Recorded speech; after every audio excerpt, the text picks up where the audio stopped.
Thomas Caldwell didn't even let her finish stepping down from the stagecoach. He looked at her, really looked, the way a man appraises livestock at auction. And something in his face closed off like a door being bolted from the inside. Clara Whitmore had one foot still on the iron step when he said it, loud enough that the three men standing by the livery stable could hear every word. Send her back. Not hello, not welcome, not even the basic decency of letting her stand on solid ground before he decided her fate. She's a child, he said to the stagecoach driver, as if Clara weren't standing right there, as if she had no ears, no feelings, no 5 weeks of hard travel behind her. I asked for a woman who could run a household, not some girl who looks like she just finished her schooling. Clara's boot heel hit the dirt. She didn't cry. She wanted to. Her throat tightened and her eyes burned, and every nerve in her body screamed at her to climb back into that coach and never look back. But she didn't cry. She stood in the dust of Copper Valley's main street with her one good traveling bag at her feet, and she looked at Thomas Caldwell, and she thought, he doesn't know a single thing about me. That thought was the only thing that kept her upright. If you've ever been judged before you had a chance to open your mouth, if you've ever walked into a room and felt the verdict before the trial even started, then you already know exactly how Clara Whitmore felt on that October afternoon in 1883. This is her story, and I promise you, it's one you won't want to stop watching. Before we go any further, if stories like this one speak to you, please subscribe to this channel and hit that like button. Drop a comment below telling me what city or country you're watching from. I love knowing how far these stories travel.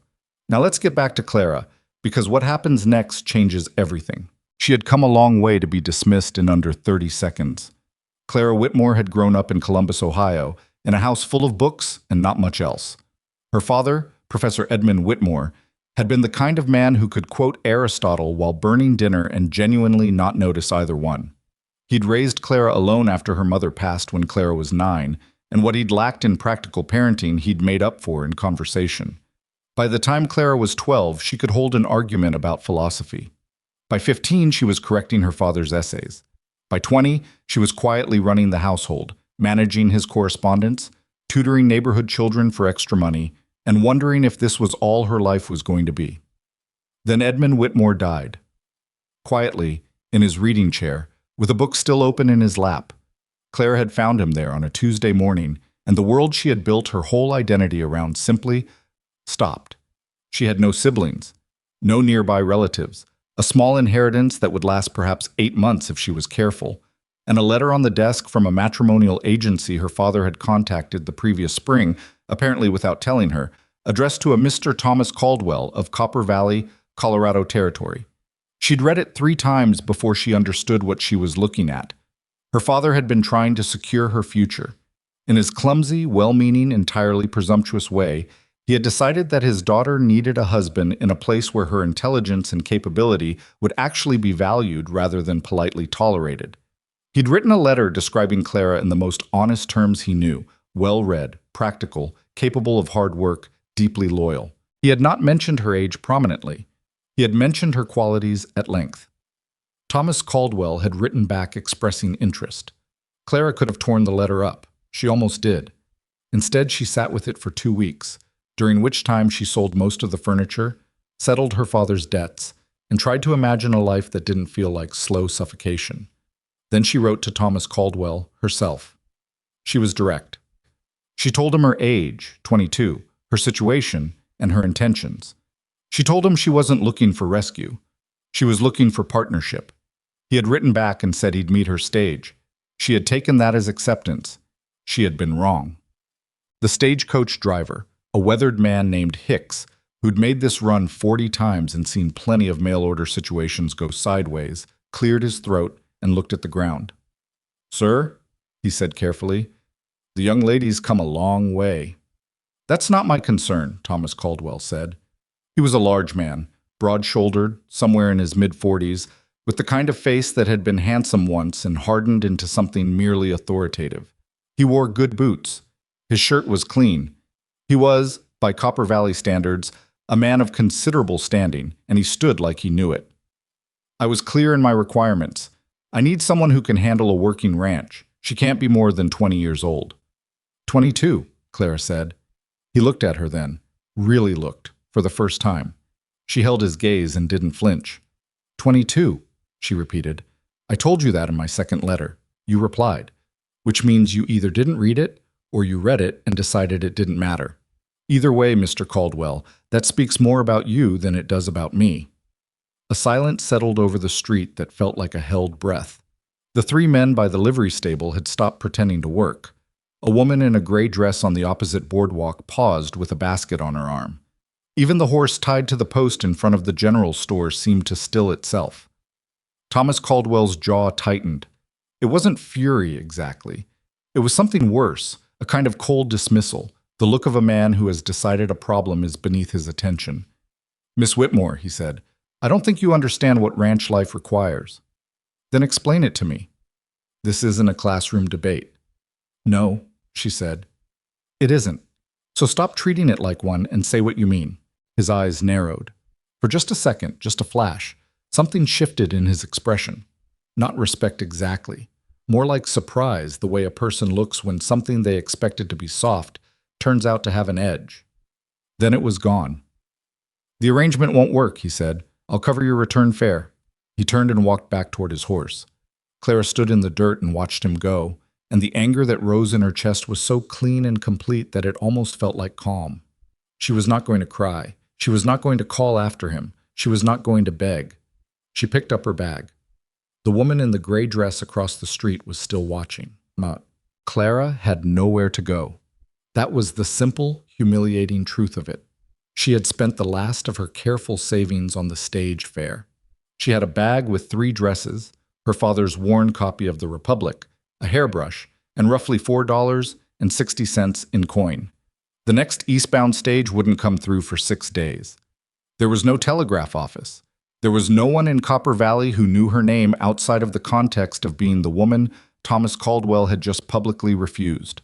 She stood on the main street of Copper Valley and did a very quiet, very private accounting of her situation, the way her father had taught her. List what you have, not what you've lost. She had $4.60. She had a brain that worked. She had 6 days before the next stage. She had nowhere to be humiliated by because she had not yet been anywhere. That last one was almost funny. She walked to the hotel, a 2-story building with a hand-painted sign that said Copper Valley Boarding House and Hotel, EST 1879.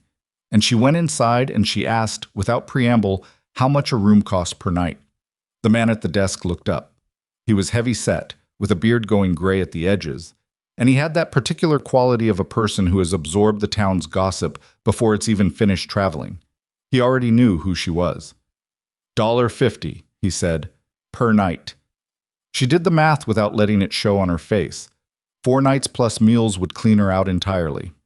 I'll take a room for tonight, she said, and I'd like to know if there's any work available in town. He blinked. Work. Employment. Paying work. I'm willing to do most things. He stared at her for a moment in the way people stare when reality isn't matching their expectations. You just got off the stage, he said. I did. And Caldwell is not my concern anymore, she said pleasantly. The room? He gave her the room. So, she lay on the narrow bed that night listening to Copper Valley settle into dark, and she allowed herself exactly 1 hour of feeling terrible. She had given herself this rule years ago when things went badly. 1 hour, full permission, then move forward. She used the hour well.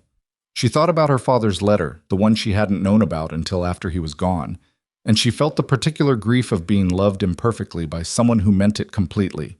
She thought about the look on Thomas Caldwell's face, that closed-door expression, and she felt the hot shame of being dismissed before she'd had a chance to be known. She thought about the woman in the gray dress watching from across the street, and she couldn't read that memory.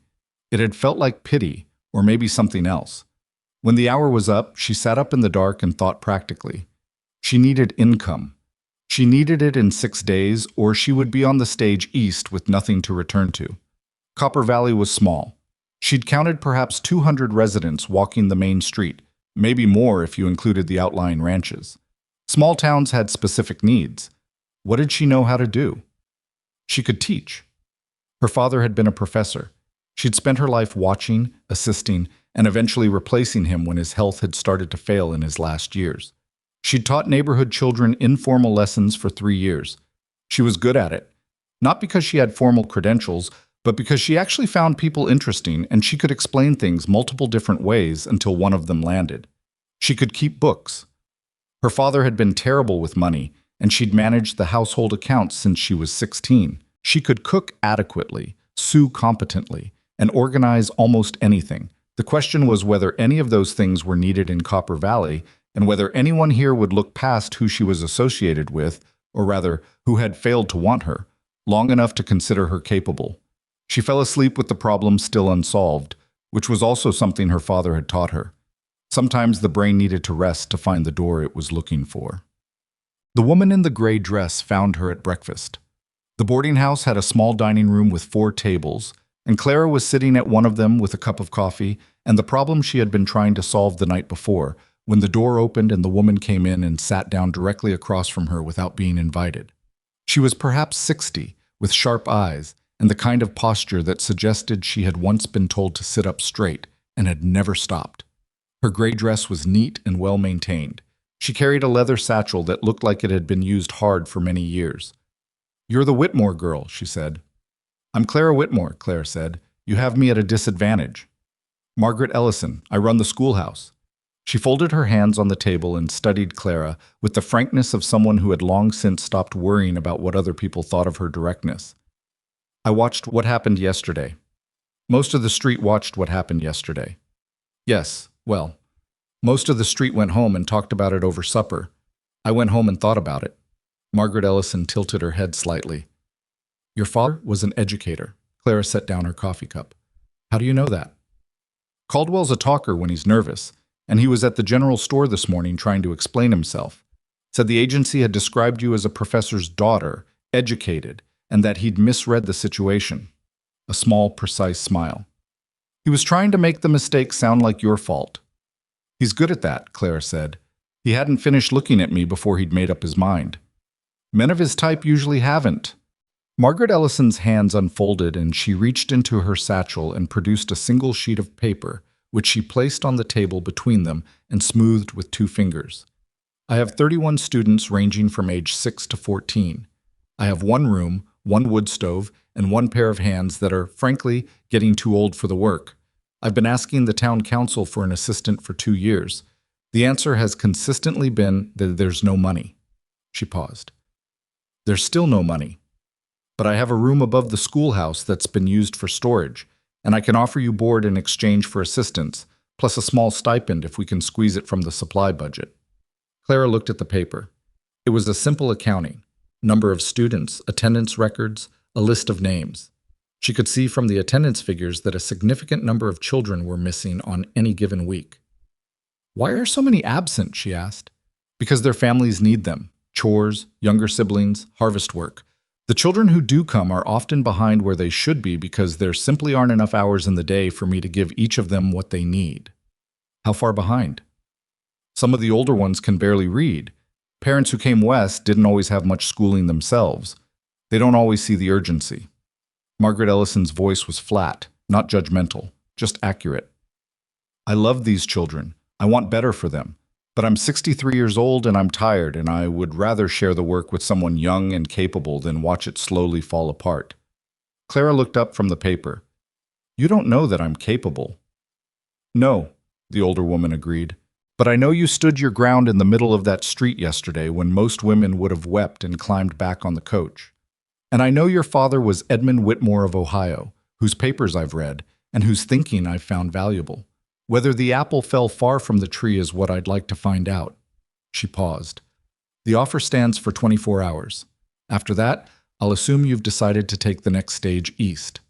She stood, picked up her satchel, and nodded with the brisk courtesy of someone who didn't bother with excessive pleasantries. "The schoolhouse is the white building at the north end of Main Street," she said. "If you want to see it before you decide, I'll be there at 8. She left.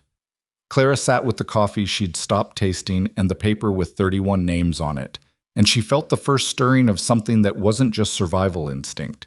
It was something quieter and more persistent, the feeling of a door opening in a direction she hadn't expected. She went to the schoolhouse at 8. What she found was organized chaos, which she recognized immediately because her father's study had been the same. A system that was invisible to outsiders, but made perfect sense to the person running it.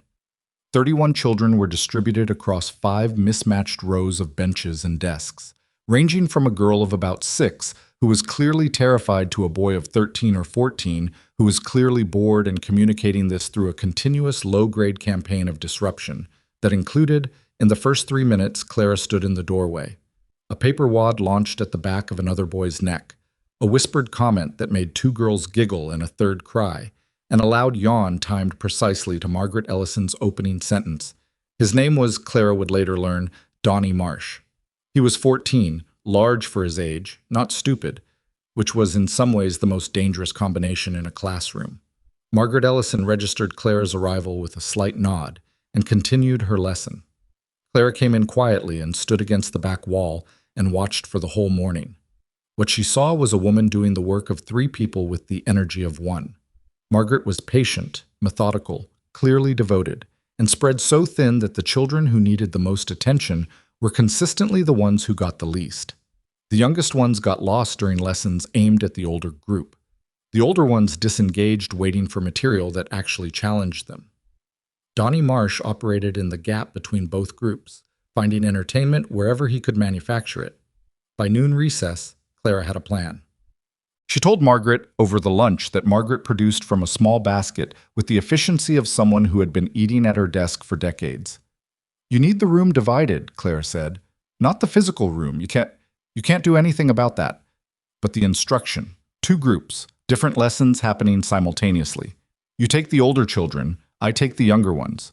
We overlap in the middle of the day for things they can do together. Reading aloud, geography, discussion." Margaret chewed her bread and looked at her with the careful expression of someone who is trying to determine if an idea is good or simply enthusiastic. "The younger ones are harder," she said. "More management." "I know." "Donnie Marsh will try to make your life difficult." "I noticed." "He's not a bad boy," Margaret said, in the tone of someone who has said this many times and still mostly believes it. "His father's hard on him. He's learned that if he controls the room, nothing can control him." "That's a smart thing for him to have learned," Clara said. "It's just pointed in the wrong direction." Margaret looked at her for a long moment. Then she picked up her bread again. "You can start Monday." That was Thursday. Clara spent Friday and Saturday quietly observing the town.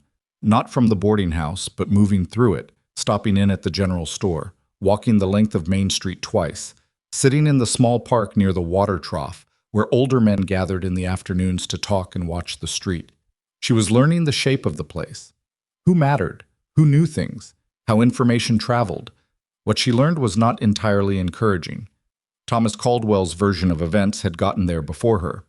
The story making the rounds, she heard it twice, in different forms, from different people who didn't realize she was listening, was that the agency had sent an unsuitable candidate, too young and too bookish, and that Caldwell had done the sensible thing.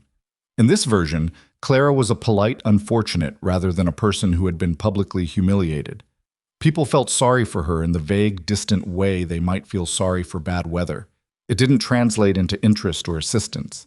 There were 2 people who spoke about her differently.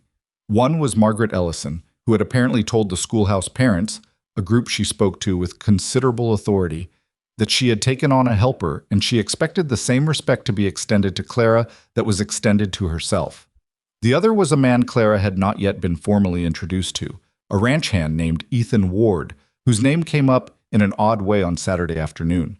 She was sitting on a bench near the water trough, pretending to read while actually listening to 2 older ranchers talk, when one of them mentioned the schoolhouse and Margaret's new helper. "Ward's boy," the other man said. "That young woman's teaching Ward's boy?" "Starting Monday, from what I hear." A pause. "Ward know about that?" Margaret talked to him, said he was relieved, matter of fact. Kid's been struggling. "Kid's been struggling since Eleanor died," the first man said, with the particular gruffness that men of that era and place used to cover genuine sadness. "Ward's doing his best, but he's one man trying to do 2 people's worth of work, and it shows." She didn't know who Ethan Ward was. She filed the name the way she filed most things, carefully, without forcing it into a shape before she understood it.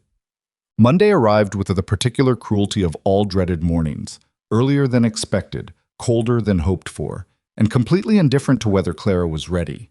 She was not exactly ready. But she was dressed, and she had her father's copy of The Republic in her bag alongside 3 other books she'd borrowed from Margaret's shelves and a list of names she'd memorized over the weekend.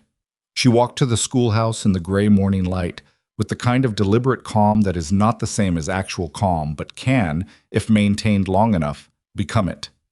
The younger children arrived in a loose cluster, shepherded by older siblings, or simply wandering in from the direction of their homes.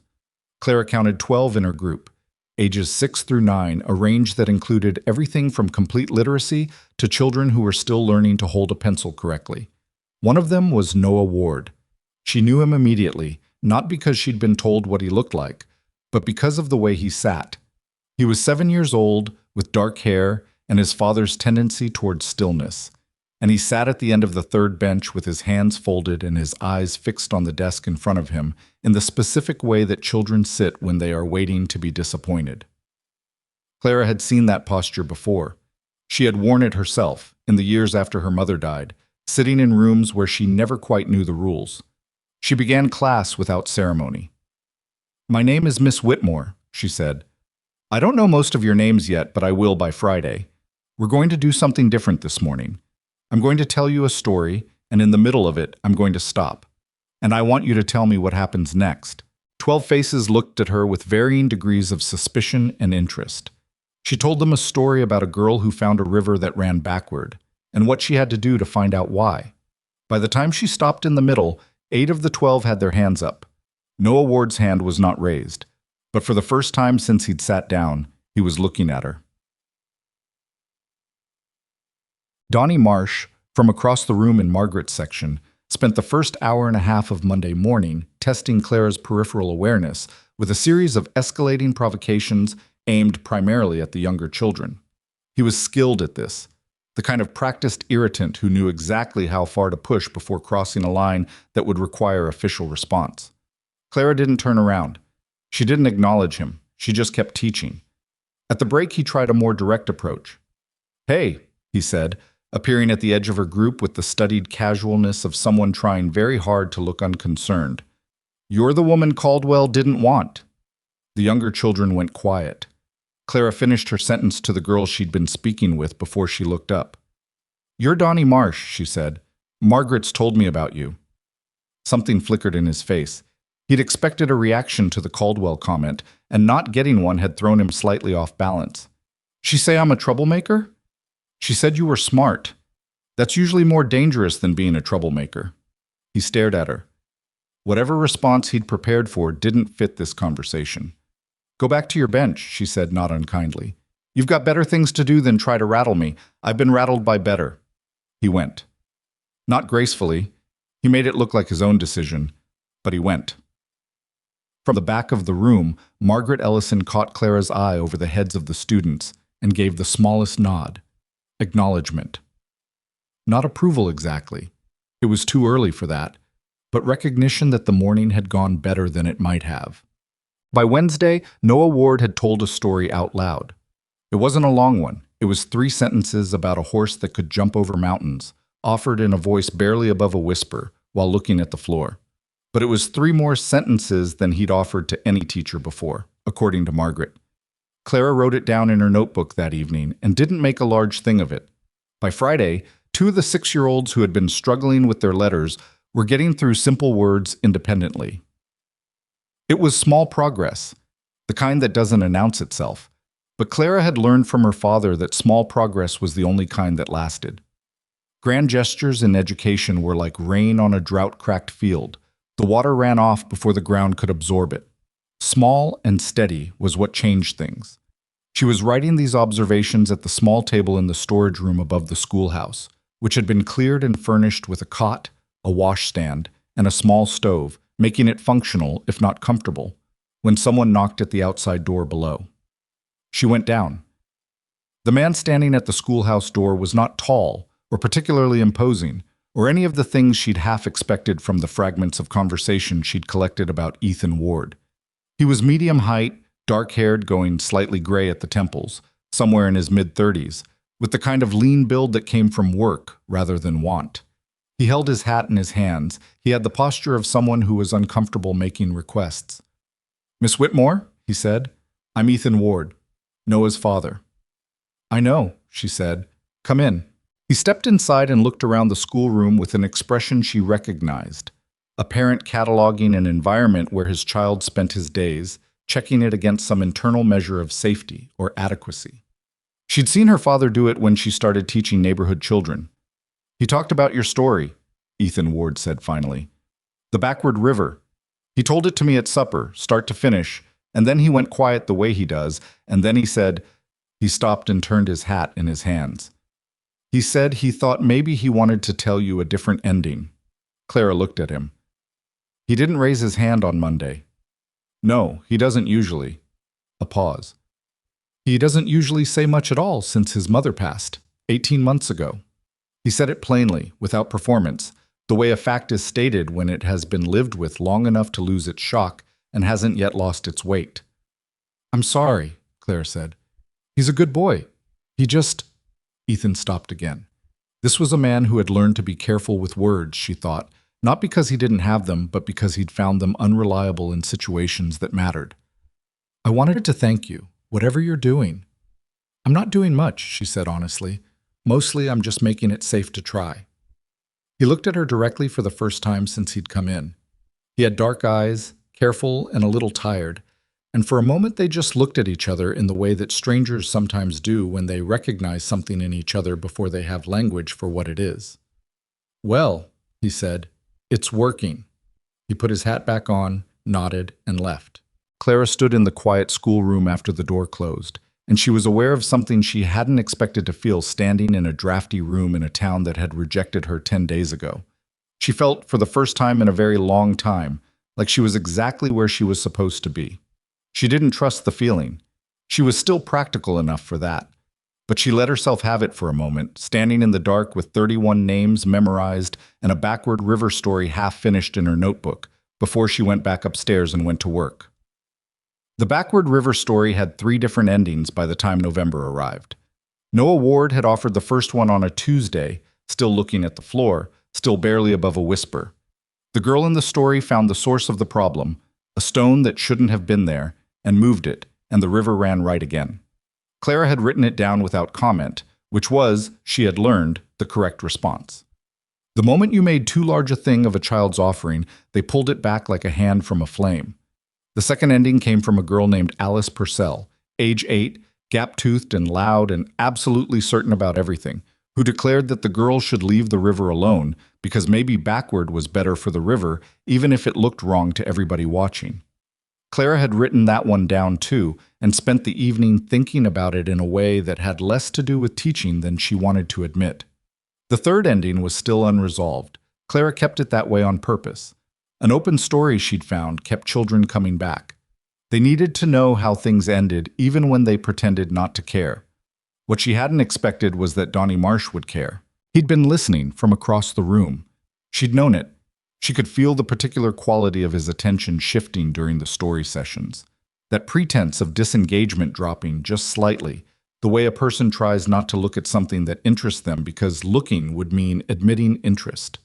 Donnie Marsh had built his entire reputation in that schoolroom on not being interested in anything the schoolroom offered. Changing that would cost him something, and 14-year-old boys rarely paid costs they could avoid. So she didn't push. She let the story sit open like a question nobody had to answer right now. The weeks moved the way weeks do in working towns. Not quickly, not slowly, but with the relentlessness of something that doesn't care whether you're ready or not. November pressed down on Copper Valley with cold that came earlier than expected and stayed longer than it was welcome. And the families on the outlying ranches started making the calculation that all frontier families made every winter, what was essential and what was not. School attendance dropped, not catastrophically, not the way it had in previous winters, according to Margaret, when some weeks she'd had fewer than 10 children in the room, but enough that Clara felt it. Enough that she noticed which names were missing on which days and started to understand the shape of each family's particular struggle. The Hendersons pulled their oldest 2 in the second week of November to help with a sick cow situation that turned into 3 sick cows. The youngest Purcell girl, Alice's little sister May, stopped coming for a week when their mother had a bad spell of something that made getting the children out the door each morning impossible. The Garza boys came every day regardless of weather or circumstance because their grandmother, who was raising them, had told them in terms that apparently brooked no negotiation that they would go to school every day. They were physically capable of walking, and that was the end of that discussion. Clara respected the grandmother without having met her. Noah Ward came every day too. He walked the 1.5 miles from the Ward ranch in whatever weather presented itself. And he arrived at the schoolhouse with wet boots more often than not and never once mentioned it. Claire had started keeping a pair of extra socks in the supply cabinet after the second week of November. She never made it a formal thing. She just set them on his desk on mornings when she could see his feet were soaked through, and he put them on without comment, and by afternoon his own were dry enough to wear home.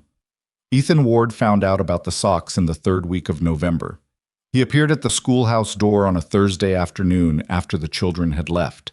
The same way he'd appeared the first time, hat in his hands, discomfort held quietly, words chosen carefully. He'd brought a paper-wrapped package, which he set on the nearest desk without preamble. 3 pairs, he said. Wool. I didn't know what size, so I guessed. You didn't have to do that, Clara said. I know. He paused. I wanted to. She looked at the package and then at him, and the thing she noticed, the thing she couldn't quite file away as neatly as she filed most things, was that he wasn't embarrassed.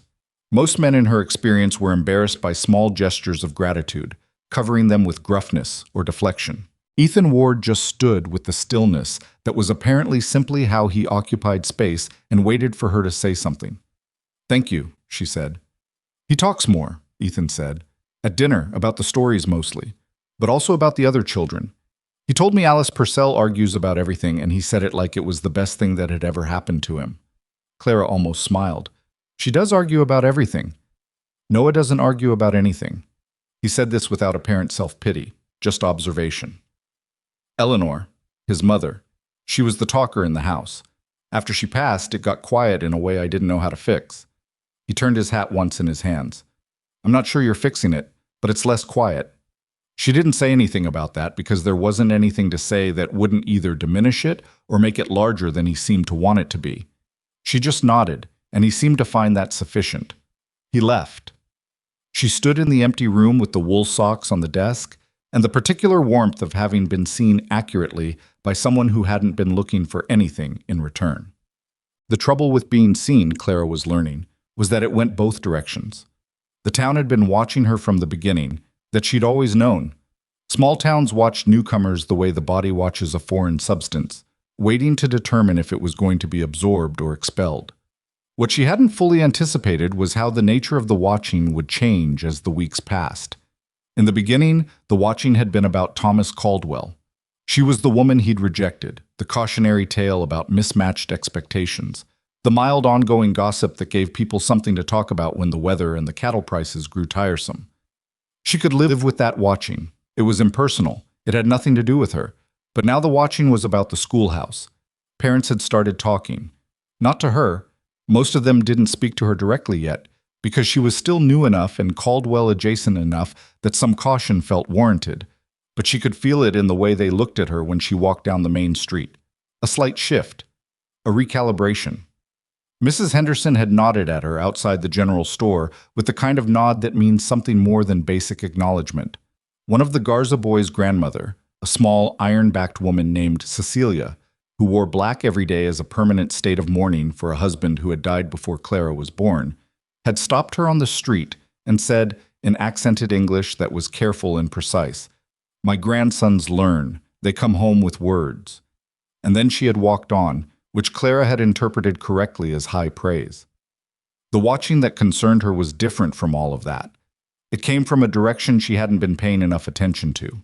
She noticed it first at the town council meeting in late November, a gathering she attended because Margaret went to everyone and had started bringing Clara as a matter of habit, saying without saying it that Clara needed to know how the town worked if she was going to work in it.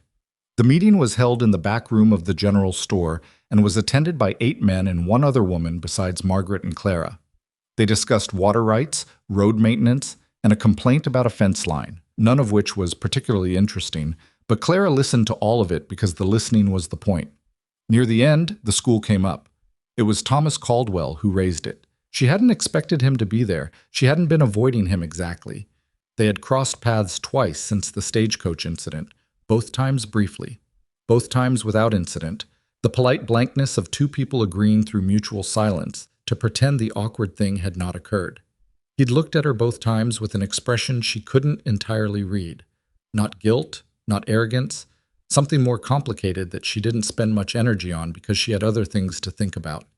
At the council meeting, he said, carefully, not looking at her, that he'd heard the schoolhouse had taken on an additional teacher and he wanted to know whether the budget had been approved for that because he sat on the oversight committee and he'd received no paperwork. Margaret said that Clara was working for minimal compensation taken from the supply budget and that the arrangement was within her authority as head teacher to make without council approval. Caldwell said that might depend on interpretation. The council member to Caldwell's left, a man named Birch, who ran the feed store and had the comfortable confidence of someone who had never seriously been challenged, said that it seemed irregular, the hiring of someone without formal credentials to teach Copper Valley's children. Clara kept her face entirely neutral. Margaret said that Clara was not without credentials, that she was the daughter of a respected Ohio educator and had been teaching for 3 years, and that results spoke louder than paperwork. Birch said that results remained to be seen. Caldwell said nothing to that. He looked at the table. Clara couldn't tell what was behind his silence, whether it was discomfort or agreement or something else, and she decided it didn't matter. What mattered was that the conversation had happened, that it was official and witnessed, and that it told her something important about where the resistance was going to come from. She walked home with Margaret in the cold night air and didn't say anything until they were almost at the schoolhouse. "How much authority do they actually have?" she asked. "The council?" Margaret's breath was visible in the cold. "Enough to cause trouble if they want to, not enough to do it quickly." A pause. "Caldwell surprised me." "I don't think he knows yet what he thinks," Clara said. Margaret gave her a sideways look. "That's a generous interpretation." "It might be wrong," Clara said, "but it fits what I saw."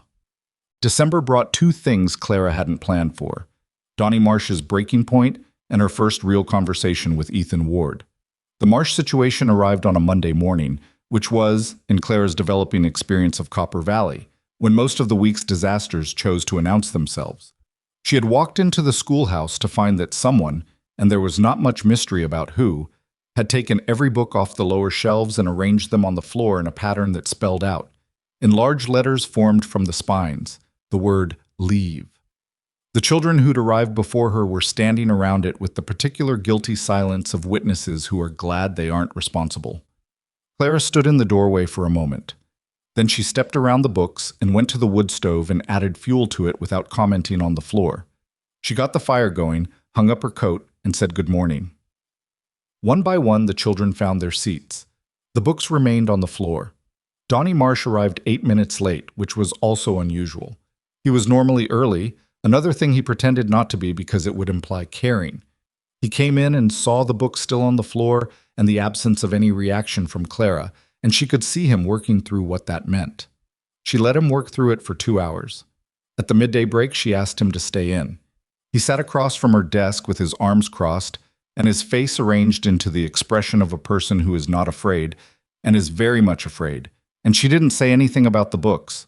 She said, "What's happening at home?" He looked at her as if she'd said something in a language he didn't recognize. "Something changed in the last 2 weeks," she said. "You were getting less disruptive and then you got worse again. That's usually not about school." His jaw worked. He looked at the window. "My father thinks I should quit," he said finally. "School. He says it's a waste. He needs me on the ranch, and he says everything they teach in here doesn't do anything except make you think you're too good for real work." Clara let that sit for a moment. "Do you want to quit?" A long silence. "No." "Okay," she said. "Then we'll figure out the rest." "But Donnie," she waited until he looked at her. "If you want me to fight for you to stay here, you have to stop making it harder for me to make the case that you're worth fighting for." He stared at her. Something in his face, all that practiced hardness, shifted, cracked slightly at the edge, the way ice does before it goes. "Put the books back on the shelf," she said. "Then go eat your lunch." He put the books back.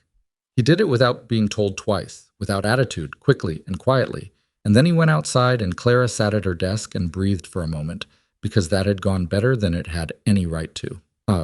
The conversation with Ethan Ward happened because of ice. The schoolhouse path had a section near the well that froze badly when the temperature dropped. And on a Thursday in the second week of December, Clara was navigating it with an armload of books and made an error in judgment about where the ice ended. She didn't fall dramatically. It wasn't that kind of story. She slipped, caught herself against the well housing, dropped two of the books into a puddle of meltwater, and said something under her breath that she would not have said in front of the children. Ethan Ward, who happened to be riding past on his way to the feed store, saw all of this. He dismounted and came over and picked up the wet books before she'd fully recovered her balance, and looked at them with the expression of a man trying to determine if they were salvageable. "They'll dry," Clara said, slightly breathless and more irritated with herself than she wanted to show. "If you put them flat and open near the stove," he agreed, handing them back. She took them. They stood on either side of the wet patch in a silence that was not uncomfortable, which Clara noted because she found most silences with people she didn't know well at least slightly uncomfortable. She was, her father had told her more than once, a person who filled silence reflexively, who treated quiet as a problem to be solved. Ethan Ward treated it as a natural state. "You've been here 2 months," he said. "Almost 3. Are you staying?" He asked it straightforwardly, without the social pretense of a more casual framing, and she appreciated that. "I don't have anywhere else that's making a better offer," she said, which was honest and slightly more wry than she'd intended. He didn't smile. He wasn't much of a smiler, she'd noticed, but something in his face relaxed. "That's not the same as wanting to stay." "No," she said, "it's not." She looked down the main street, which in the gray December morning looked exactly like what it was. A small, hard-working, sometimes unkind town in the middle of a large and indifferent landscape. But I think wanting it and needing it are getting less separate than they were 2 months ago. He looked at her with those careful dark eyes. "Noah asked me this morning if he could bring you something for Christmas," he said. "A drawing he made. I told him I'd ask." She felt something warm and simple move through her chest, the kind of feeling that doesn't require analysis. "Tell him yes." Ethan nodded. He picked up his horse's reins. "Ethan." She wasn't sure why she used his first name. It came out naturally before she thought about it, and she didn't try to correct it. "How are you?" "Not Noah. You." He stopped, turned back with an expression that said the question had genuinely surprised him. Most people, she suspected, asked about Noah and left the question of Ethan himself somewhere behind the conversation. "Getting by," he said, "same as most." "That's not an answer." "No," he agreed. "It's not." He was quiet for a moment. "It's a long winter," he said finally, "but spring comes." She didn't push. She let him have the deflection because some deflections are necessary, and she'd learned from her father that pushing people before they were ready to open only made them close harder. He rode on toward the feed store. Clara stood with her wet books and watched him go and thought that getting by, for some people, took more courage than anyone watching would ever know. Why? The Christmas gathering was the turning point, though Clara wouldn't understand that until it had already passed. Copper Valley held a seasonal gathering on the last Friday before Christmas in the schoolhouse, which was the largest indoor public space in town. It was not an elaborate affair, pine boughs and candles, some music from a man who played fiddle with enthusiasm that exceeded his precision, food contributed by whichever families had enough to spare. The children performed, which meant Margaret organized them into reciting things they'd memorized, and Clara's group did something she'd suggested. Each child told a piece of the Backward River story. Noah Ward was the fourth to speak. He stood at the front of the room in his good shirt, his hands at his sides, and he said his piece in a voice that was still quiet, but was aimed at the room rather than at the floor. His piece was a paragraph, 5 sentences, about the girl standing at the river's edge and deciding that she was going to find the stone herself, no matter how long it took, because leaving things wrong when you could make them right was a kind of giving up she didn't believe in. The room was very quiet when he finished. Ethan Ward, standing at the back near the door with his hat in his hands, was looking at his son with an expression Clara had not seen on his face before. It was not quite pride. It was something rawer than pride. Something that had been waiting a long time to feel what it was feeling.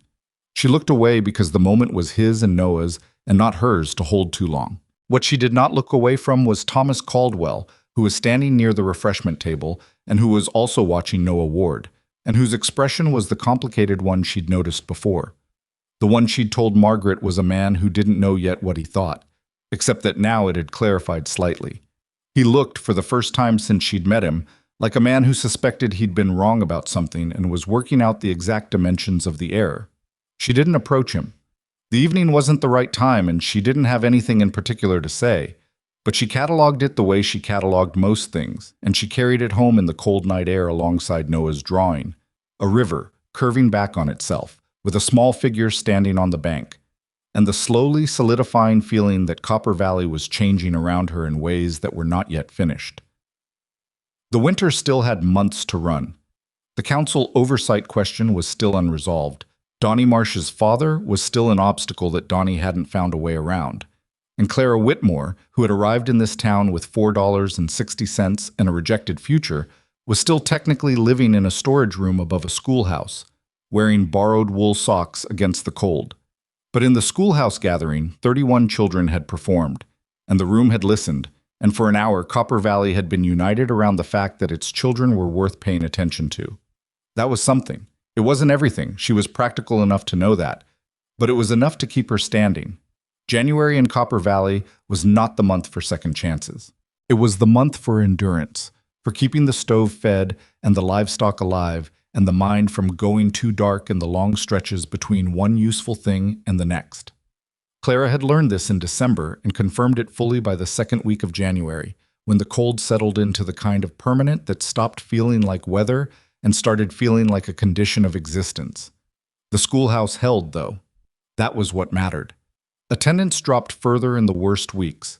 Some mornings, Clara had 8 children instead of 12, and Margaret's side of the room was half empty. But the children who came reliably, and the ones who were absent sent notes when their families could manage it, which was itself a change. Margaret said she'd never had a parent send a note of absence before this year.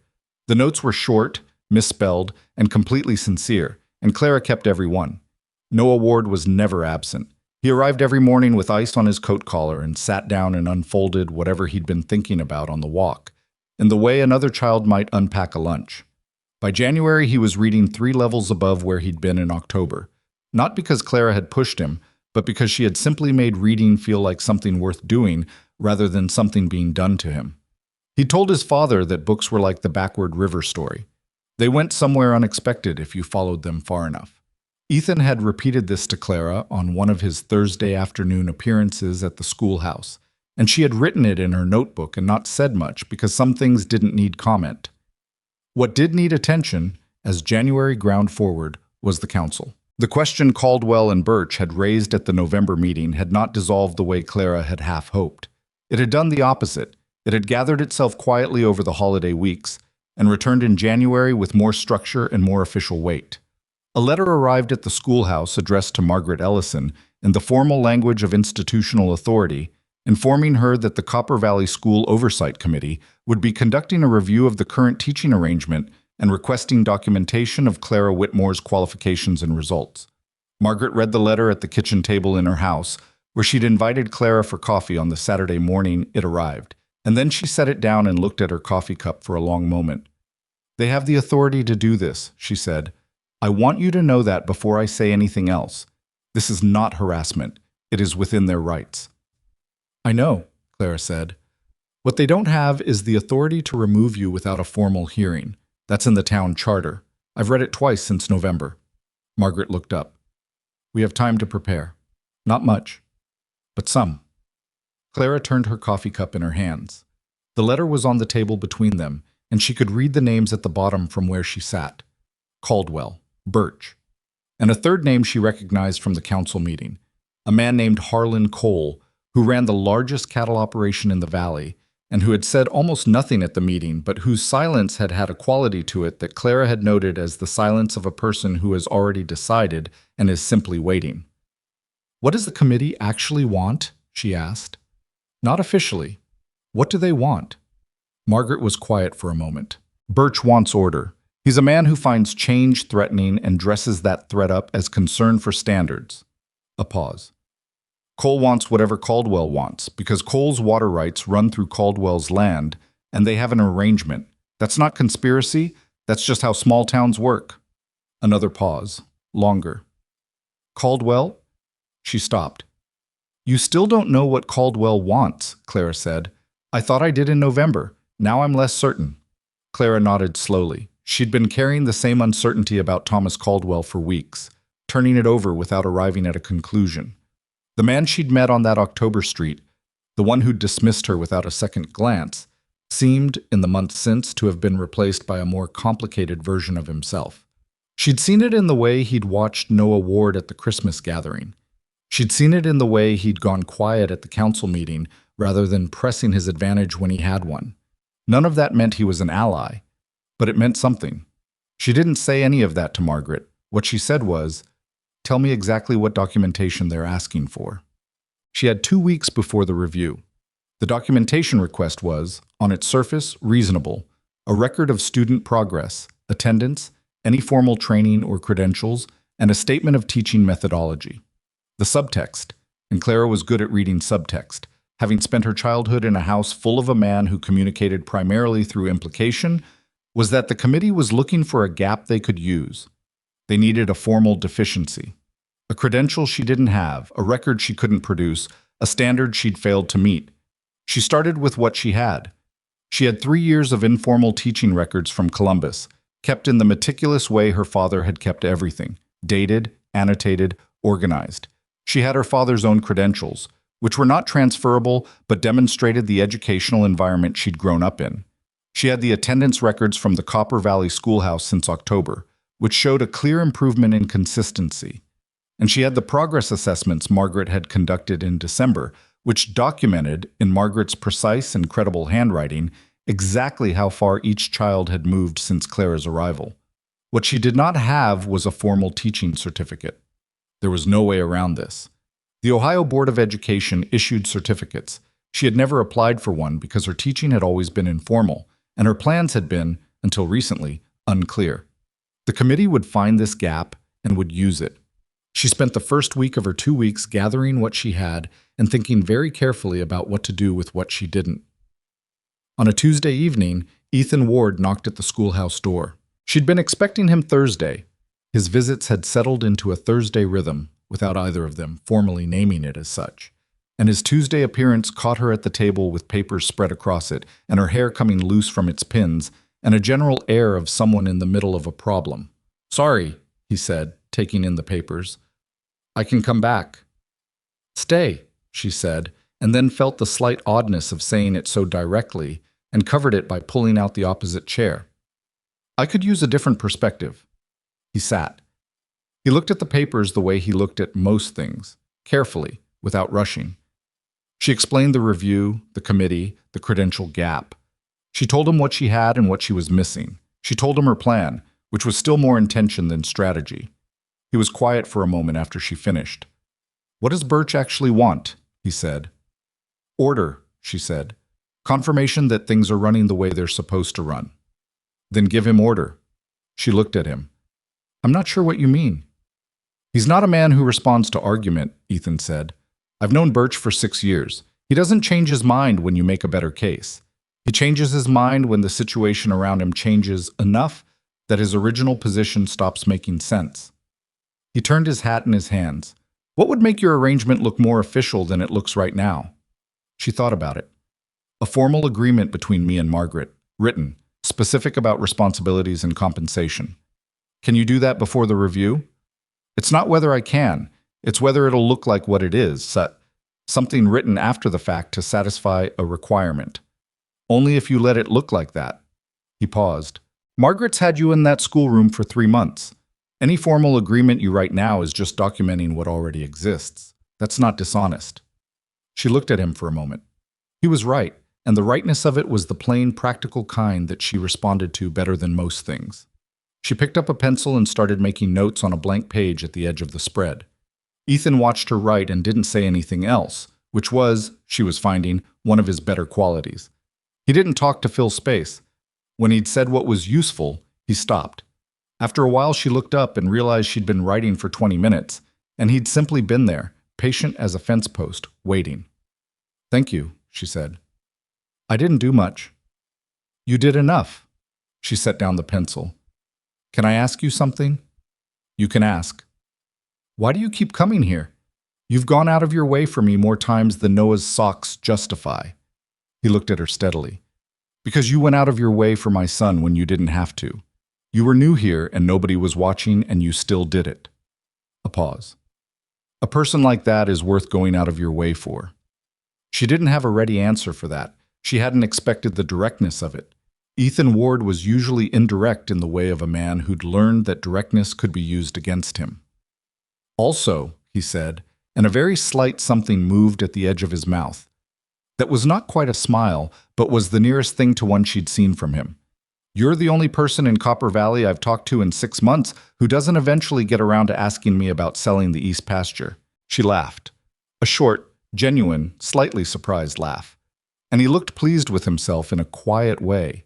And for a moment the review and the committee and Thomas Caldwell's complicated silence were all somewhere outside the room, and the room itself was just two people who'd found, without entirely meaning to, that each other's company made the long winter slightly shorter. The formal agreement between Clara and Margaret was written, signed, and witnessed by the Thursday before the review. It detailed Clara's responsibilities, her compensation arrangement, her teaching approach, and included a formal endorsement from Margaret of Clara's capability and conduct. Margaret read the final draft with her reading glasses on and her face doing the careful thing it did when she was deciding whether she approved of something. "It's good," she said. "It's honest and it's thorough." She put it down. "You should know that I've also written to the Ohio Department of Education requesting a letter confirming your father's standing and credentials." Clara looked up. "When did you do that?" "December. The response arrived this week." Margaret slid a second sheet across the table. "Your father is remembered well in Columbus, apparently. The letter speaks to the educational environment of your upbringing and the informal teaching work you performed in connection with his students." Clara picked up the letter and read it. It was formal and careful and said, in the considered language of an institution that knows the weight of its own words, that Edmund Whitmore had been a man of significant educational standing and that his daughter's role in his work had been recognized and valued by his colleagues. It was not a credential, but it was something better than a gap. She set the letter down and looked at Margaret, who was drinking her coffee with the expression of someone who has done something sensible and doesn't require acknowledgement. "You did this in December," Clara said. "I wasn't sure you were staying until December," Margaret said mildly. "Once I was sure, I wrote." The night before the review, Donnie Marsh came to the schoolhouse. He appeared at the door at 7 in the evening, which was unusual enough that Clara opened it with caution, and found him standing there in his heavy coat with the particular awkwardness of a 14-year-old boy who has made a decision and arrived at the location before he figured out what to say. "I heard about the meeting," he said. "The committee." "How did you hear about that?" "My father knows Birch." He shifted his weight. "He thinks it's a good idea, sending you away." Clara leaned against the door frame. "What do you think?" He didn't answer that directly. What he said was, "I've been here 3 years and I never read a full book before October." He looked at his boots. "I read 3 since then, and I have a 4th one I started, and I want to know how it ends, so..." He trailed off. "So," she agreed. "I thought maybe I could come to the meeting, say something, if it would help." She studied him in the lamplight. This boy who had spent his whole time in the schoolhouse building walls between himself and any experience that might actually matter to him, who had spelled leave on the floor with library books, and then quietly put them all back. He was not a comfortable person to look at directly. There was too much that was still forming, too much that had been handled wrong by people who should have done better. "Yes," she said. "I think it would help. But Donnie..." She waited until he looked up. "I need you to speak to what you know. What changed for you specifically, not in general terms. Be exact." He nodded with the seriousness of someone who has been given a responsibility and intends to take it properly. "You should know," he said, starting to turn away, "that my father told me to stay out of it." "I know. I'm coming anyway." "I know that too," she said. "Get home before it's too late." He walked off into the dark with his hands in his coat pockets, and Clara stood in the doorway and watched him go and thought that the lines people drew around what they were supposed to be were often much more fragile than they looked from the outside. The review meeting was held on a Friday evening in the back room of the general store, the same room as the council meeting, with the same 8-person table and the same oil lamps and the same particular smell of sawdust and old paper that the room always had. Clara arrived with Margaret at 6:30. Ethan Ward was already there, standing against the back wall with his hat off and his face set in the composed way of a man who has decided to be somewhere, regardless of whether anyone invited him. She hadn't asked him to come. She noted this without quite knowing what to do with it, and took her seat at the table's end. The committee arranged itself, Birch and Cole on one side, Caldwell beside them, and 2 additional council members whose names Clara knew, but whose positions on the matter she'd never been able to fully determine. One of them was a woman named Ruth Avery, who ran the boarding house where Clara had spent her first night in Copper Valley, and who had spoken perhaps 12 words to Clara in the months since. The other was a man named Patterson, the town doctor, who had the slightly distracted air of someone who is present out of obligation and would rather be elsewhere. Margaret sat beside Clara. Nobody else was formally supposed to be there. The review was a council proceeding, not a public hearing, but 3 parents had come in after Clara and Margaret and were sitting in chairs against the wall in the quiet way of people who intend to be noticed without making a demand. Mrs. Garza, Cecilia, was one of them, in her permanent black sitting very straight. Mrs. Henderson was another. The third was a man Clara didn't immediately recognize, who turned out, when she looked more carefully, to be the father of Alice and May Purcell, a thin man with a worried face who had apparently heard about the meeting from his wife and come without, as far as Clara could tell, any plan beyond simply showing up. Donnie Marsh arrived late. He slipped in through the back door and stood beside Ethan Ward against the wall, and his father, who was sitting at the table as a guest of Birch's, turned and saw him and went rigid with an anger he had just enough public propriety to contain. Clara watched this without moving her face. Birch opened the meeting with the formal language of a man who likes formal language. He described the purpose of the review, referenced the town charter, and invited Margaret to present the documentation. Margaret presented it. She was precise and thorough and entirely without defensiveness, which Clara had specifically asked her to be. Defensiveness implies there is something to defend, and Margaret had agreed with the logic. Birch examined the formal agreement, the progress records, the letter from Ohio. He passed them to Cole, who passed them to Caldwell, who looked at them for longer than either of the others. Birch asked 2 questions about the teaching structure, both of which Margaret answered. He asked one question about Clara's credentials, the gap question, the one they'd been waiting for, and Margaret presented the Ohio letter. Birch read it, set it down, and looked at Clara for the first time directly. "Miss Whitmore," he said, "do you have a formal teaching certificate issued by any state or territory?" "No," she said, "I do not. Are you pursuing one?" "I've submitted an application to the Colorado Territory Education Office. It's a process that requires documentation of practical experience, which I'm currently accumulating. I expect to have a provisional certificate within the year." This was true. She had submitted the application 2 weeks ago, the day after Ethan Ward had suggested making the arrangement look more official. She had not mentioned this to Margaret because she'd been unsure it would succeed and hadn't wanted to offer it as a certainty before it was won.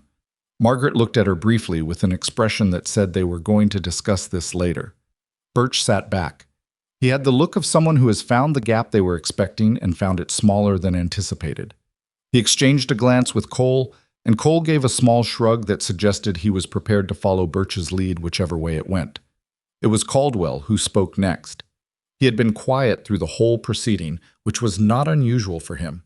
She'd learned by now that Caldwell's silences were not passive. They were the silences of a man who was listening more carefully than he appeared to, and was taking longer than most to arrive at his positions because he was more bothered by being wrong than by being slow. "I'd like to hear from the parents," he said. Birch looked at him. "This is a committee review, Thomas, not a—" "They came," Caldwell said. "They're here. I'd like to hear why." He looked at the 3 people against the wall, then at Clara. "If the teacher has no objection." Clara said she had no objection. Cecilia Garza did not wait to be formally invited. She stood up with the bearing of a woman who has survived things that would have flattened most people and said, in her careful English, that her grandsons came home from school with words and questions and the older one had told her last week that he wanted to be a man who knew things. She said she'd come from a place where children like her grandsons were not expected to want to know things. She said she hadn't expected it to be different here, and it was different, and she wanted the committee to understand what that meant to a grandmother who had worked hard her whole life for things to be different. She sat down. Mrs. Henderson said, more briefly, that her children were fighting to come to school rather than fighting to stay home, and she'd take that trade every day of the week. The Purcell father said nothing for a moment after the committee looked at him. Then he said quietly and with difficulty, as though the words required effort, "Alice used to cry before school. Now she argues with me about books at dinner. I don't win." He paused. "I don't mind losing." The room was quiet. Donnie Marsh pushed off from the wall. His father's hand came out and gripped his arm, and Donnie looked down at that hand, and then up at his father and said, in a voice that was lower than Clara had ever heard from him, "Let go, Pa." The silence in the room changed quality. His father let go. He did it slowly, with the expression of a man who is calculating futures in real time. Donnie walked to the near end of the table, not quite standing before the committee, but not against the wall anymore either. I was big for his age, and he moved like someone who wasn't used to his own size, slightly awkward at the joints. And he stood there with his hands at his sides and said, "I spelled a word on the floor with books in October. The word was leave. I was telling her to go." He stopped. "She didn't go. She made me put the books back, and then she asked me what was happening at home." Another pause. "Nobody ever asked me that before. In school." He looked at Clara once, quickly, and then back at the table. "I read 3 books since October. I want to read more. If she leaves, I probably won't." He said it with the flat honesty of a teenager who hasn't yet learned to dress truth up in acceptable clothing. "That's all I came to say." He went back to the wall. His father was looking at the table. Birch cleared his throat. Cole picked up the Ohio letter again and put it down. Caldwell was looking at his hands.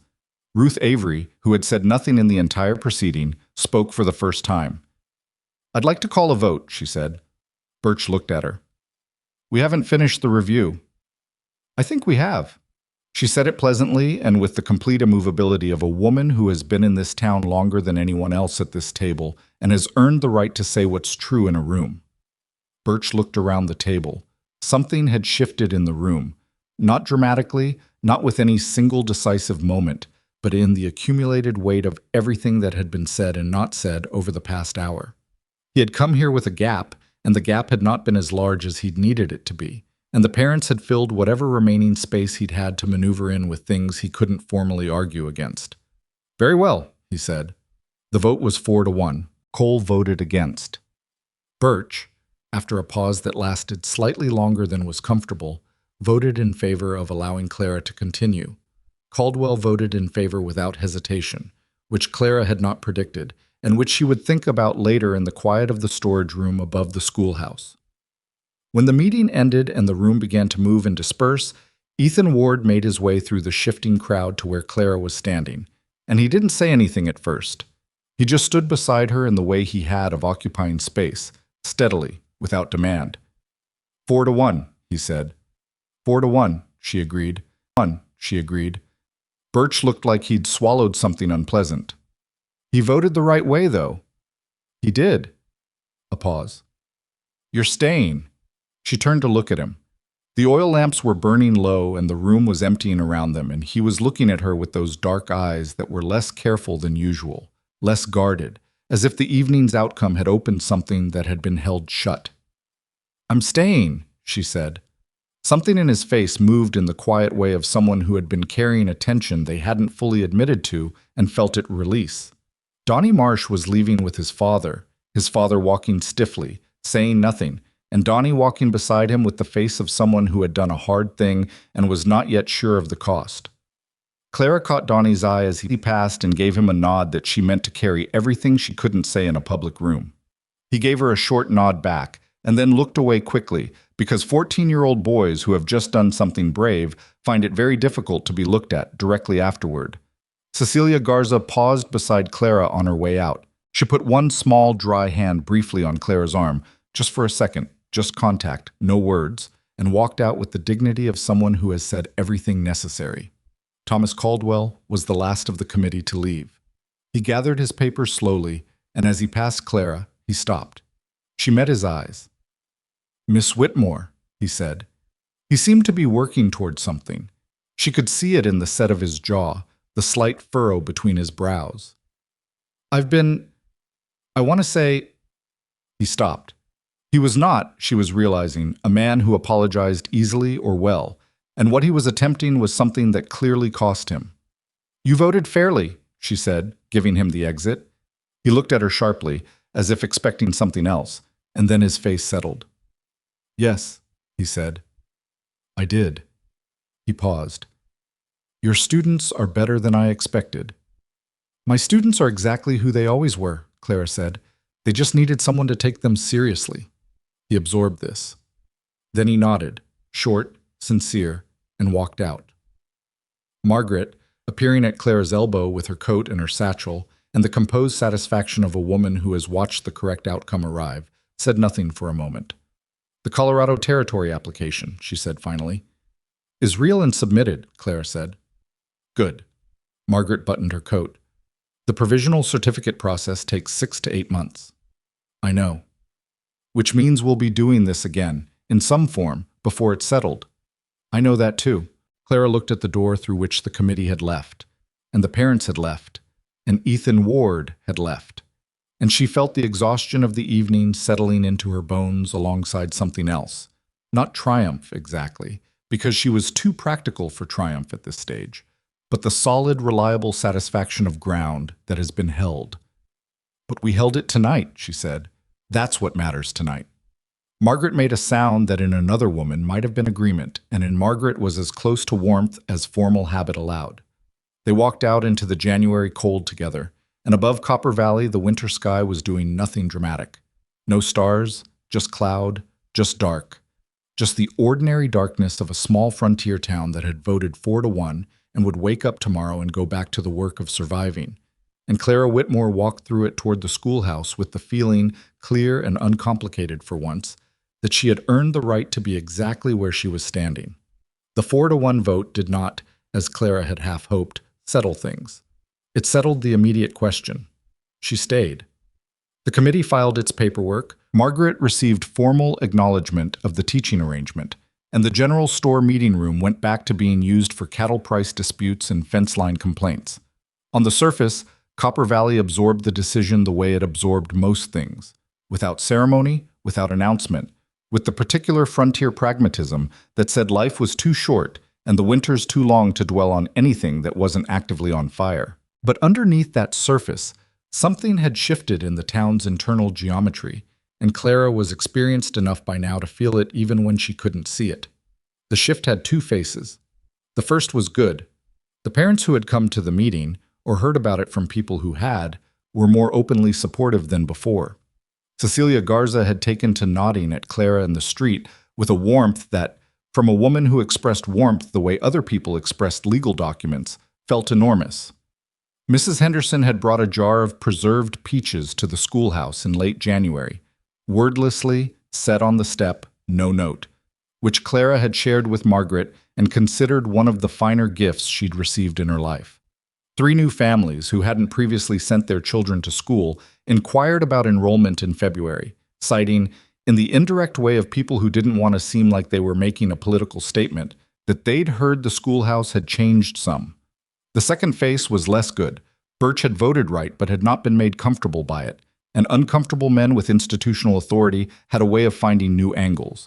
He hadn't done anything visible since January. That was, in Clara's reading of it, worse than visible opposition.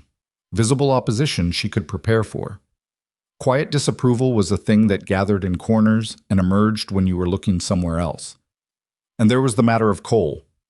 Harlan Cole had voted against her in January and had not, as far as Clara could tell, changed his position. He was a large, deliberate man who ran his cattle operation with the same quality he brought to everything else, thoroughly, patiently, and with a long memory. He didn't talk to Clara when their paths crossed. He didn't make a show of not talking to her. He simply existed in Copper Valley in a way that kept her at a consistent remove, and she understood from the structure of this that it was intentional and that the patience behind it was not benign. She talked to Ethan about Cole in the second week of February. Ethan had developed, by February, the quality of a fixed point. Not a dramatic one, not one that announced itself, but the kind of reliable presence that you calibrate against without necessarily naming the fact of your calibration. He came on Thursdays. Sometimes he came on other days when something warranted it. He drank the coffee Clara made on the small stove in the back corner, and he listened more than he spoke. And when he spoke, it was usually worth the words. Clara had come to rely on this in the way you come to rely on the weight of a good coat in cold weather. Not gratefully exactly, because gratitude implies surprise, but with a settled recognition that the thing was useful and that its absence would be felt. Cole voted against you because of the water, Ethan said, when she described her concern. You said that before, about his arrangement with Caldwell. I'm saying it again because I don't think you've figured out what it means. He set his coffee cup down. Cole's water doesn't just run through Caldwell's land. It runs through a section that's been disputed for 2 years. A survey question, whether the eastern boundary of the Ward Ranch cuts across what Cole's been using as his primary channel. He paused. My ranch. My eastern boundary. Clara looked at him. You're in the middle of this. I've been in the middle of it since before you arrived. Eleanor and I started that boundary dispute before she died. It's still unresolved because I haven't had the energy to push it. And Cole knows that. He turned his cup in his hands. Cole voted against you in January because Caldwell told him to at the start, and then Caldwell changed his position, but Cole doesn't change his position based on what Caldwell does. He has his own reasons, and his reasons always come back to that water boundary. What does my teaching arrangement have to do with your water boundary? Directly, nothing. But in a town this size, everything is connected to everything else through about 3 people. He looked at her. Cole wants me to drop the boundary dispute. He's been making that clear through various indirect means for a year. If he can't get at me through the boundary itself, he looks for other pressure points. Clara absorbed this slowly. You're saying I might be a pressure point. I'm saying it's possible he sees it that way. A pause. I'm not telling you this so you'll worry. I'm telling you because I think you should understand the full shape of what you're dealing with, and you can't do that if people keep giving you partial information out of politeness. She appreciated this, the directness of it, the treating her as someone who could hold the full picture without needing it softened. She had noticed in the months since October that Ethan Ward managed to be both honest and careful in a combination that most people achieved only as a contradiction. What are you going to do about the boundary? She asked. I've been trying to figure that out for 2 years. He was quiet for a moment. Eleanor was better at that kind of thinking than I am. She could hold a long game plan in her head and work it without losing the thread. Something in his voice when he said her name, not raw, not performed, just the plain weight of a person who had been genuinely known by someone and genuinely lost them. I tend to work best when I know exactly where the edges are. When things are unclear, I slow down. The edges with Cole, Clara said. What would make them clear? A proper survey. Official, documented, filed with the county. It would either confirm what I believe about that boundary or tell me I've been wrong, and either way I'd know what I'm working with. He paused. It costs money I haven't had free. And time. And dealing with county surveyors, which is its own particular kind of endurance. Clara thought about this for a moment. There's a man in the Wednesday group at the general store who talks about surveying, she said. He mentioned having done county work in a past life. Ethan looked at her. Mitchell? Is that his name? He worked for the county surveyor's office in Denver for 8 years before he came out here to farm poorly. Something that was almost a smile. I didn't know you talked to Mitchell. I talk to most people, she said. I've learned more about this town from sitting in the park for 30 minutes than from most formal conversations. She picked up her own cup. You should talk to Mitchell. He looked at her with an expression she'd come to recognize, the one where something she said had rearranged a piece of his thinking, and he was taking a moment to set it in its new place. You've been paying attention to things that have nothing to do with school, he said. Everything has something to do with school, she said. If Cole decides to make trouble for me because of your water rights, that has to do with school. If Birch is looking for a new angle, that has to do with school. The school doesn't exist in a box separate from the rest of this town. It exists inside it, which means I have to understand the town. She paused. My father used to say that if you don't know the room, you don't know the argument. I've been trying to know the room. Ethan was quiet for a moment. Then, Edmund Whitmore sounds like he was a good teacher. He was a terrible cook and he forgot to wash his coffee cups, and he once lost an entire semester of student essays because he used them as bookmarks and then lent the books out. She looked at her cup. But yes, he was a very good teacher. February moved into March, and March brought mud and the first suggestion of warmth and the announcement, posted on the general store door in the neat handwriting of the town secretary, that the Copper Valley School Oversight Committee would hold its quarterly meeting on the 15th, at which time the status of the current teaching arrangement would be reviewed in light of progress documentation. Quarterly. Not the single review they'd described in January. A recurring assessment, structured so that the arrangement was never fully settled, never fully out from under the committee's reach. Clara read the notice on her way to the schoolhouse, and she stood in front of it for a moment in the thin March sunlight with the mud of the main street drying on her boots, and she felt the particular tired frustration of someone who has won a battle and is now being told the war has a different structure than expected. She did not feel defeated. She was clear on this with herself. Defeated was a different feeling, heavier, with a quality of surrender in it. This was just tired, and tired was manageable. She was thinking about the notice and its implications when she walked into the schoolhouse and found Thomas Caldwell sitting in the smallest chair in the room, one of the student chairs, which he occupied with the visible discomfort of a large man who has made a bad spatial decision, waiting for her. She stopped in his doorway. "Mr. Caldwell." "Miss Whitmore." He stood, which helped with the chair problem. He had his hat in his hands. It occurred to her that most of the men in Copper Valley arrived at difficult conversations with their hats in their hands, as if the hat were a kind of good faith offering. "I should have sent word that I was coming. I apologize for arriving unannounced. The children will be here in 20 minutes. I won't need long." He looked around the room in the way people look at places they haven't been before and are taking the measure of.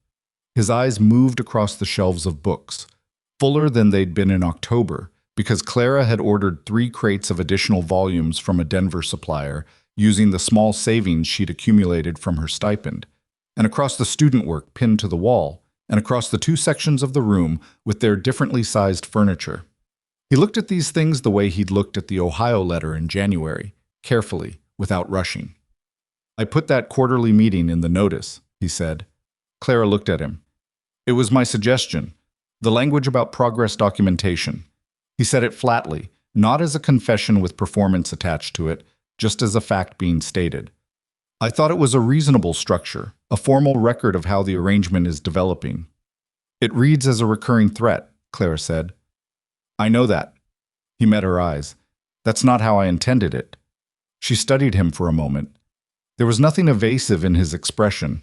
That closed-door quality from October was gone, replaced by something that cost him more but served him better. He looked like what he apparently was, a man who had made a series of decisions based on assumptions that had turned out to be wrong, and who was in the slow, uncomfortable process of revising both the decisions and the assumptions. "What did you intend?" she asked. "I intended to give the arrangement a formal structure that makes it harder for Birch to move against you without documentation," he said. "If there's a quarterly meeting with records, any action he takes has to be measured against those records.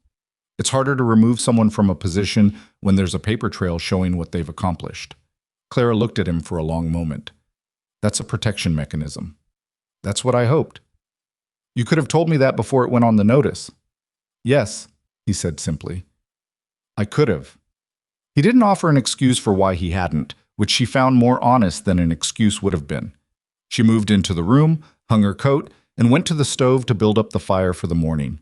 She was aware of him watching her work with the slight discomfort of a man who is waiting to know whether he's been forgiven for something, and she found she didn't want to make it easy by either forgiving him quickly or withholding it dramatically. The truth was somewhere less clear than either. "You dismissed me in under a minute," she said to the stove. "In the middle of the main street, in front of people." "I know." "I had been on a stagecoach for 5 weeks." "I know." His voice was quiet. "I had a picture in my mind of what I needed, and you didn't fit it, and I reacted before I thought. That's not an excuse, it's just what happened." She turned from the stove. "Why did you change your vote in January?" He looked at the window, at the thin morning light coming in over the street. I watched Noah Ward stand up and say his piece at Christmas, he said. That boy hasn't spoken in public since his mother died. I know his father. I know what that silence cost them both. He paused. And I came to this school. I walked through that door for the first time in my life because I wanted to see for myself what was happening here. And what I saw was... He stopped, turned his hat once. It was different than I expected. The children were different. The room was different. He looked at her. You were different than I expected. You've been different than I expected since October. She didn't say anything to that. Vote in January was the right vote, he said. I should have made it easier to get to, and I didn't, and I'm sorry for that. He said sorry the way a man says it when he's not accustomed to saying it and has had to work up to it, imperfectly, slightly stiffly, but genuinely. Clara considered him for a moment in the morning light. He was not a simple person, she'd concluded. He was a man who had calcified around a set of assumptions about the world and about what he needed from it, and those assumptions were now cracking open in a way that was clearly uncomfortable and was producing, at least in part, something better than what had been underneath before. The quarterly structure, she said. If that's what it is, documentation, a formal record, something to measure against. I can work with that. That's what it is. Then we understand each other.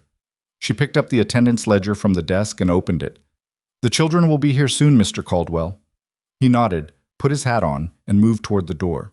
At the threshold, he stopped and turned back, and he said something she hadn't expected. My mistake in October, he said, was about age. I thought youth meant inexperience. I don't think that anymore. He paused. I've been in this valley 12 years, and I haven't done for these children what you've done in 5 months. That's worth saying. He left before she could answer. She stood with the ledger in her hands and listened to his boots on the step outside, and she thought that people were, in general, more capable of revision than they appeared to be at their worst moments. It was just slow, and it was just uncomfortable, and most of them needed to be shown the evidence before they'd do it. She was fine with that. Evidence she could provide. The March quarterly meeting was held as announced, and it was a different meeting from January in almost every particular. The documentation Clara and Margaret presented showed 2 additional children reading above expected level, 3 children who had been chronic absentees now attending with consistency, and Donnie Marsh, who was technically in Margaret's section, but whose progress Clara had nonetheless documented separately because his case was the most dramatic, completing 4 full novels and asking, in writing, whether the next school year might include more advanced literature. Birch received all of this with the expression of a man being handed a meal he hadn't ordered and wasn't sure he wanted but couldn't find a specific objection to. Cole said nothing, looked at his hands throughout, and voted against at the end with the mechanical consistency of someone fulfilling an obligation. Clara had stopped expecting anything different from Cole and had redirected that energy toward understanding him rather than hoping he'd change. What changed in March was something she hadn't anticipated. Ruth Avery spoke. She'd been mostly quiet in January, entering the meeting late and voting in favor and leaving quickly. In March she arrived early, sat at the center of the table rather than the end, and when the documentation had been presented and Birch had delivered his measured assessment of adequate progress and Cole had done his ritual of looking at his hands, Ruth Avery said that she thought the quarterly documentation process should include testimony from students directly. Birch looked at her as if she'd suggested something in a foreign language. Student testimony, he said. Written, she clarified. A short account from each student in their own words, describing what they've learned, filed as part of the record. This is a committee review, not a... It's a documentation process, Ruth said pleasantly. Documentation can take many forms. If we're serious about measuring outcomes, outcomes should be measured in the most direct way available. She looked at Caldwell. I think Thomas agrees. Caldwell said that he thought it was worth considering. Birch said he would take it under advisement. Clara, sitting beside Margaret at the table's end, made a note in the margin of her attendance ledger that said, Avery, pay attention. She paid attention to Ruth Avery after that.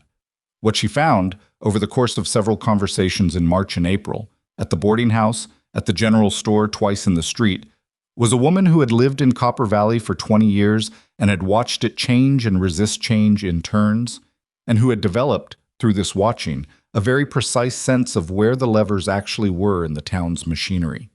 She was 61 years old. She had run the boarding house since her husband died 11 years ago. She was on the council because she'd asked to be, and nobody had been prepared to tell her no.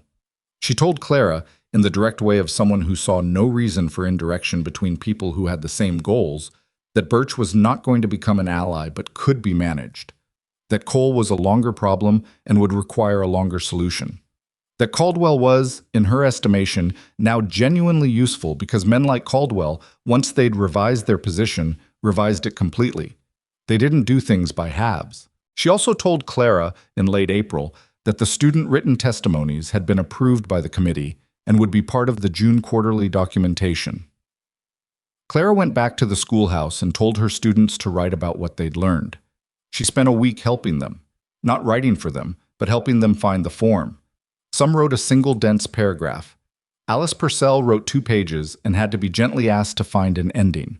One of the Garza boys, the older one, wrote 4 sentences that were so precisely true that Clara read them 3 times, and then put the paper down and stared at the wall for a while. Noah Ward's testimony was 1 paragraph. I used to think that learning was something that happened to other people. I didn't think it was for me. Miss Whitmore told a story about a river that ran backward, and she stopped in the middle and asked what happened next. I thought about that for a long time. I think I'm the river. I think I'm running the right way now. I think I have been for a while, but I didn't have the word for it until I started reading. Clara put that one in her top desk drawer and closed it carefully. April brought the mud's resolution and the first real warmth, and with it, the particular buoyancy of a frontier town that has survived another winter and is not entirely sure it was going to. People move differently in April, more, and with less of the conserved energy quality of deep winter. Children arrived at school with the distracted brightness of young creatures who want to be outside and are only partly in the room. Clara worked with this rather than against it. She took the class outside twice a week in April, which Margaret watched with the tolerant skepticism of a woman who had taught in 4-walled rooms for 40 years and was still willing to observe that things might be done differently without being convinced they were better. The outdoor sessions were not formal lessons. They were, as Clara described them to the children, practice in paying attention. She would take them to the creek that ran behind the schoolhouse and ask them to describe what they saw. Not approximately, but exactly. What color? What movement? What sound? She made them find words for things that didn't have obvious words, which was, she knew, the closest thing to actual thinking that most formal education didn't teach. Donnie Marsh turned out to be exceptional at this. This was a surprise to everyone, including Donnie. He was, in the formal classroom structure, still occasionally difficult. He and Margaret had a running tension that neither of them could entirely resolve. Born of Donnie's resistance to authority and Margaret's resistance to disorder, both of which were deeply held and not easily adjusted. But outside, with a creek and a task that was open-ended rather than governed by right answers, something in him released. He described the water moving over a rock in 6 sentences that were so specific and so clean that Clara made him say them twice and then write them down. He was embarrassed by this and denied being pleased and was clearly pleased. She told him, walking back to the schoolhouse after one of these sessions, that he had a particular gift for observational writing. "What does that mean?" he said, "in terms of something that actually matters?" "Surveyors write observational reports," she said. "Lawyers write observational depositions. Journalists write observational accounts. Anyone who needs to describe the world accurately to people who weren't there needs what you just demonstrated." He thought about this. "You're saying I could get paid for it?" "Eventually, if you developed it." He thought about it some more. "My father says writing is not real work." "Your father," Clara said carefully, "hasn't seen what I've seen from you in the last month." Donnie looked at her sideways. "Are you going to talk to him?" "Not unless you want me to." He was quiet for half a block. "Maybe," he said finally. "Maybe I'd want that." And then he walked faster, because having said it, he clearly needed some distance from it. It was Ethan who noticed, in late April, that Clara had lost weight. He said it the way he said most things, directly, without dressing it up. She was at the desk when he arrived on a Thursday, and he came in and looked at her and said, "Are you eating?" She looked up. "That's a blunt question. You look tired in a way that's more than tired." She was in fact not eating well. The stipend was sufficient for the storage room and basic necessities.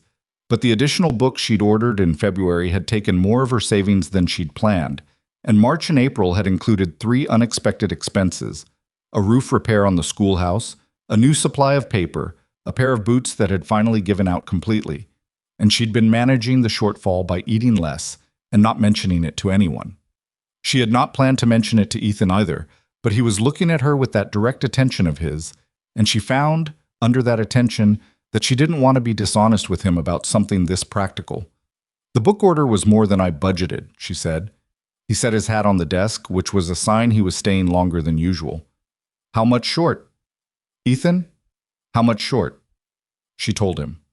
It was not a large number in terms of what the Ward Ranch produced in a season, she understood, but it was large relative to what she'd been managing, and she watched him take it in without reaction.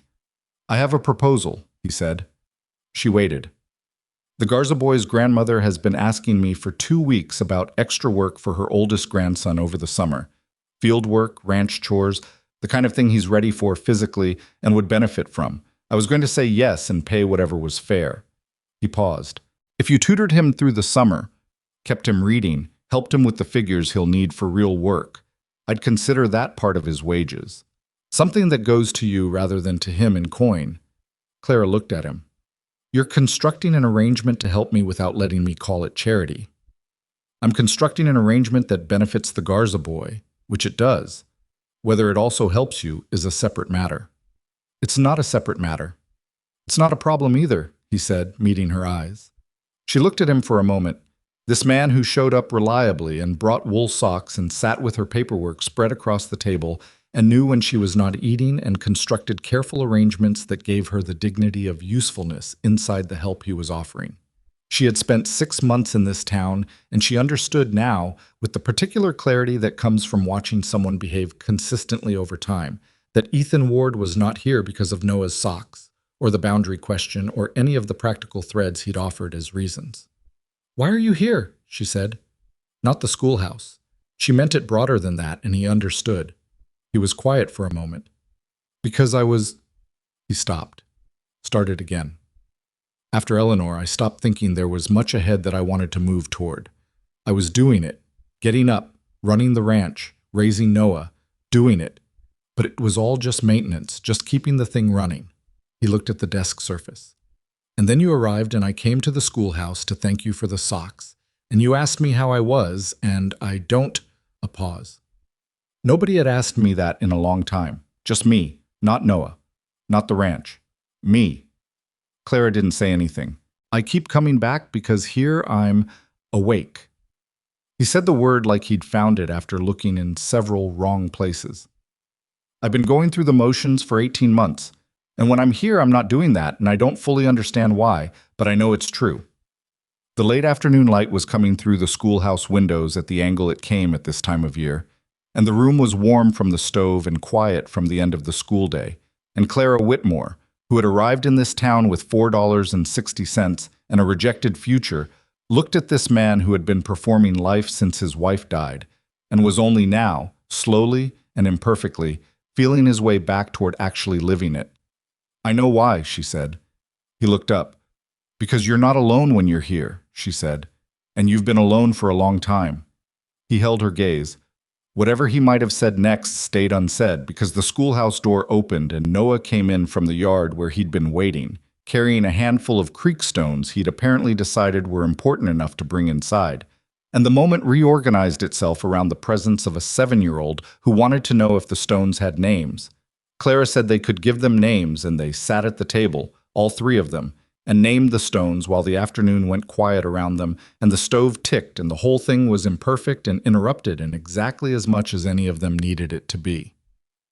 The June quarterly meeting was 6 weeks away. Birch was still cautious. Cole was still Cole. The Colorado Territory Certificate application was still processing. The Backward River story still didn't have its final ending. But in the schoolhouse on a Thursday in April, a woman who had built a life from being underestimated sat across from a man who was learning to want things again, while a boy who used to speak to no one told a stone that its name was Harold, and Copper Valley went on outside around them, ordinary and difficult, and in this particular corner of it, quietly becoming something new. The stone Noah named Harold sat on the windowsill of the schoolhouse through May and into June, which was how Clara knew it had been a real afternoon, the kind that leaves something behind rather than just passing through. May was the best month she'd had in Copper Valley. Not because anything was resolved. The certificate was still processing, coal was still coal, and Birch still looked at her across any room they shared with the expression of a man who has accepted a situation without endorsing it. But because the work had found its rhythm, the kind that stops feeling like effort and starts feeling like motion. The children came. They read. They argued about things worth arguing about.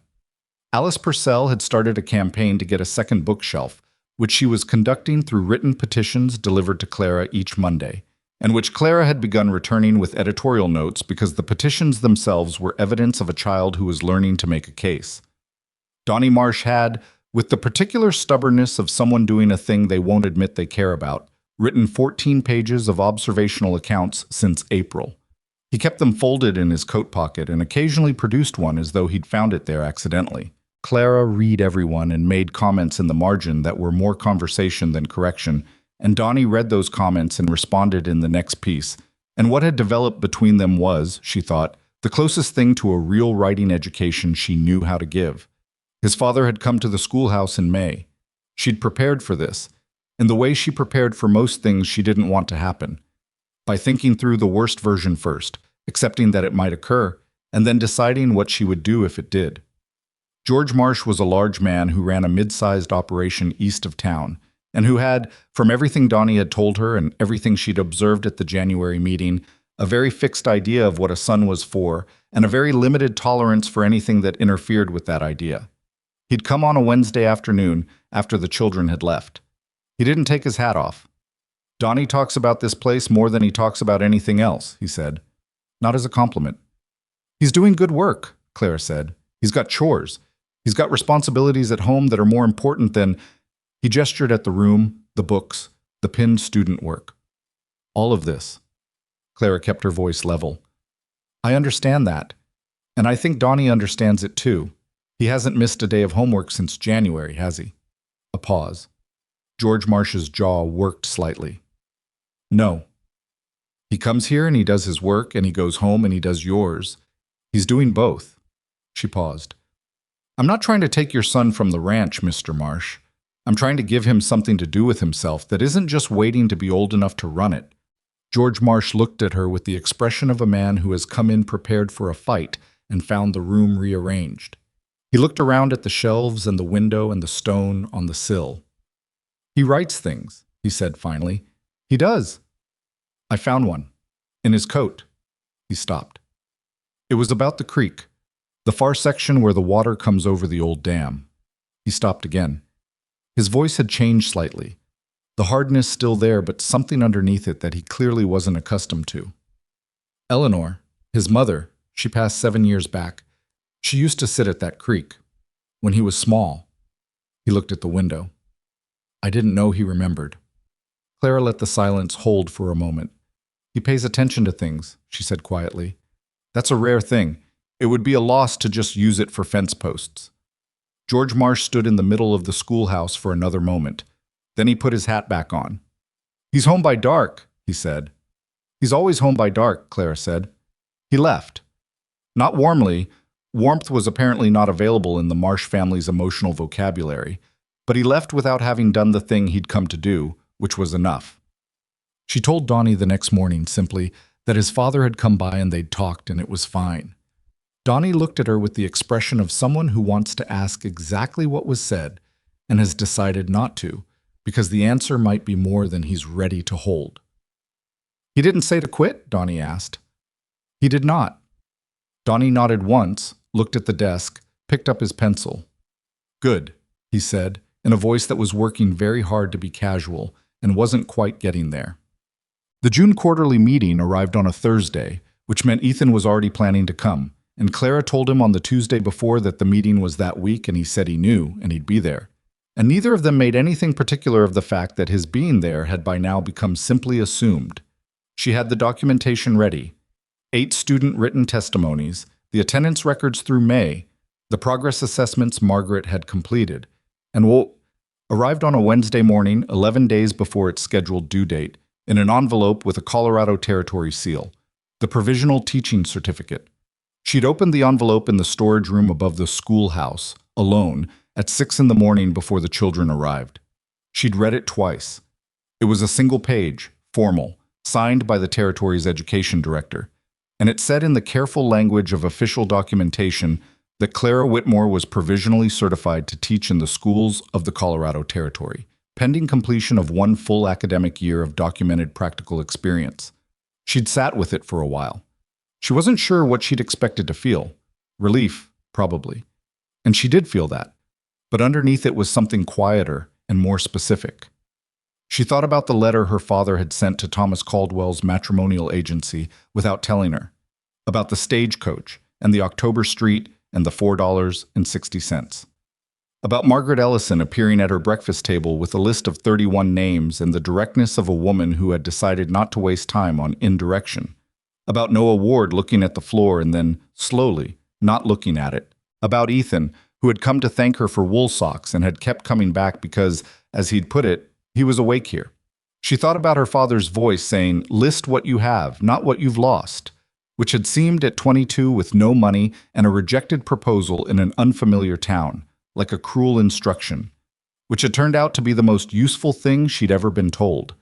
She put the certificate in the top drawer of her desk, under Noah's testimony about the river, and went downstairs to start the stove.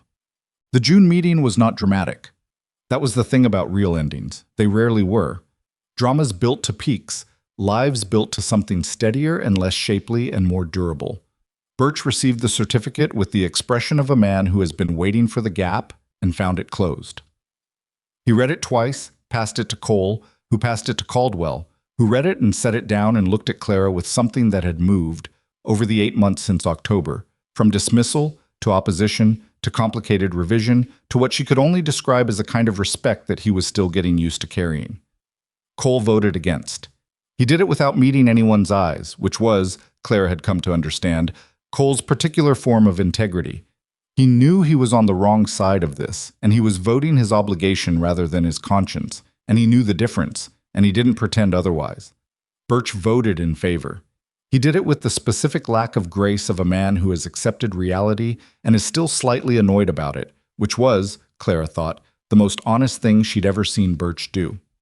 Caldwell voted in favor without hesitation. Ruth Avery called for the student testimonies to be entered formally into the record, which Birch agreed to after a pause that was more habit than objection. Patterson, the doctor, voted in favor and then said, for the first time in any meeting Clara had attended, something beyond the minimum required. My youngest started here in February. He told me last week that he wants to know how everything works. He paused. I'm a doctor. I've wanted him to want to know how things work for 9 years. He nodded at Clara. Thank you. Clara said, thank the children. They did the work. The meeting adjourned. Ethan was waiting in the street outside, not dramatically, not positioned for effect, just standing by his horse in the evening light, the way a man stands when he's been somewhere long enough to get comfortable with waiting. He looked at her face when she came out and read it the way he'd learned to read her, without asking for more than what was offered first. Full committee approval, she said. Certificate entered into record. Arrangement formally confirmed. He nodded. Cole voted against. He'll keep voting against until the boundary question is settled, Ethan said. That's not about you. I know. She stood beside him in the June evening, which was warm and smelled of the first cut grass of the season and the particular clean smell of a Colorado Territory evening that she had, without fully noticing the moment it happened, come to associate with being somewhere she belonged. Mitchell says the survey can start next month, she said. Ethan looked at her. You talked to Mitchell again. I had coffee with him on Monday. He says the county backlog has cleared and he can get your boundary formally documented by August if you move on it in July. She paused. He also says Cole knows this, and that's probably why the vote against me tonight was slightly less committed than previous votes. Cole's starting to calculate his position. Ethan stared at her for a moment with an expression that was somewhere between exasperated and deeply fond. You've been working on my boundary problem. I've been working on the Cole problem, she said. Your boundary is just where the solution lives. He shook his head slowly. Not negatively, more the way a person shakes their head when something exceeds what they'd built their expectation around. Clara. Start the survey in July, she said. Talk to Mitchell this week. I'll talk to Mitchell this week, he said. Then, after a pause, stay for dinner. Noah's been asking. She looked at him. They'd had this conversation in various forms over the spring, the incremental, slightly circling conversation of two people who are both clear on what's developing between them and both slightly cautious about the speed, not because they doubt it, but because they've each been through enough to know that care is not the opposite of feeling, but the right companion to it. Noah's been asking, she said. Noah's been asking, he confirmed, and I've been not asking because I didn't want to make it a thing before you were ready for it to be a thing. She smiled, a real one, not the managed professional one she deployed in difficult meetings. I've been ready for it to be a thing since February, she said. He looked at her steadily. I know, he said. I've been working up to it. I know that too. She had dinner at the Ward Ranch for the first time on a June Thursday, and it was not a romantic occasion in any formal sense. It was Noah asking 17 questions about the Backward River story before the food was even on the table, and Ethan burning the biscuits and not noticing until Clara mentioned it, and a dog she hadn't known Ethan had appearing from somewhere and putting its head on her knee with the absolute confidence of an animal that has decided this is allowed. The dog's name was apparently Biscuit, which Noah considered the funniest thing that had ever happened given the state of the actual biscuits. After dinner, while Noah did his evening reading at the table with Biscuit beside him, Clara and Ethan sat on the porch in the last of the evening light and didn't talk much because talking wasn't what was needed. What was needed was exactly what was happening. Two people sitting in the same place with the same view of the same landscape, learning the particular comfort of another person's quiet. The Backward River story, Ethan said eventually. Does it have an ending? It's been waiting for the right one, Clara said. Noah thinks the girl should stay at the river, he said. Not fix it and leave. Just stay near it. Clara looked at the horizon, where the Colorado sky was doing the thing it did in June evenings. Colors that didn't have names in any language she knew, going on longer than seemed possible. That's a good ending, she said. It's his, Ethan said. He's been sitting on it since January. Why didn't he say it? Ethan was quiet for a moment. He wanted to make sure first that the girl was actually going to stay. Clara absorbed this. It was such a precisely Noah thing. The long patience of a child who'd learned that what he cared about could leave, and who needed evidence before he offered trust. She'd been aware that she was being measured by him, but she hadn't known the specific metric until now. Tell him the girl stays, she said. Ethan looked at her. Not the questioning look, the arriving look. The look of someone who has reached a place after a long journey and is checking to make sure it's real. Tell him yourself, he said. At breakfast. She looked back at him and understood, without needing it spelled out, what he was offering and what he meant. The survey of the Ward Ranch boundary was completed by Mitchell in August, and it confirmed, in the formal language of official county documentation, that the eastern boundary ran precisely as Ethan had maintained for 2 years. Cole's primary water channel crossed Ward land by a margin of some 30 feet. The documentation was filed with the county. A formal easement agreement was drawn up. Clara helped Ethan read the legal language 2 evenings at the kitchen table with Noah asleep upstairs and the dog spread across the floor. And Cole, after 2 weeks of what Ethan described as pointed silence, signed it. The easement gave Cole formal right to use the channel in exchange for an annual payment and maintenance obligations. It was a compromise, not a victory, but it was documented and permanent, and it removed the indefinite leverage Cole had been operating from. At the September quarterly meeting, Cole voted in favor of Clara's continued arrangement for the first time. He didn't explain the change, and nobody asked him to. Birch, by September, had quietly shifted from cautious acceptance to something that might be called pragmatic support. He'd mentioned at the August council meeting that the Copper Valley Schoolhouse had the highest attendance figures in its recorded history, and he'd mentioned it with the particular tone of a man who is taking credit for a situation he originally opposed, which Clara found annoying and also entirely predictable, and also, in its way, a kind of progress. Because people take credit for things they want to continue, and his wanting to continue it was useful even if his reasoning was self-serving. The school year began again in September. 31 students returned and 4 new ones arrived. 2 siblings from a family that had just settled on the western edge of the valley, and 2 others whose parents had been watching the school since spring and had decided the evidence was sufficient. 35 students now. Clara and Margaret reorganized the room. Donnie Marsh came back for his second year and arrived on the first day with, folded in his coat pocket, a letter he'd received from a Denver newspaper that had published a small article about schoolhouse life in the territory, which Clara had suggested he submit in June without telling him she'd also included a brief commendation from herself. The letter said they'd found the piece accurate, vivid, and worth printing. It said they welcomed further contributions. He stood in the doorway and held the letter out to her without saying anything. She read it, handed it back. "You're a writer," she said. "I fix fences," he said. "You also write," she said. "People are more than one thing." He put the letter back in his pocket. He was 15 now, and the awkward size of him was starting to fit itself. He was going to be a tall man, solid, with his father's build, and it turned out his mother's eye for detail. "My father read the article," he said. "What did he say?" Donnie looked at the floor for a moment. "He said he didn't know I had that." He paused. "Then he cut it out and kept it. I saw it on the shelf in the kitchen." Clara didn't say anything to that. Some things were large enough that the right response was silence. Thomas Caldwell remarried in October.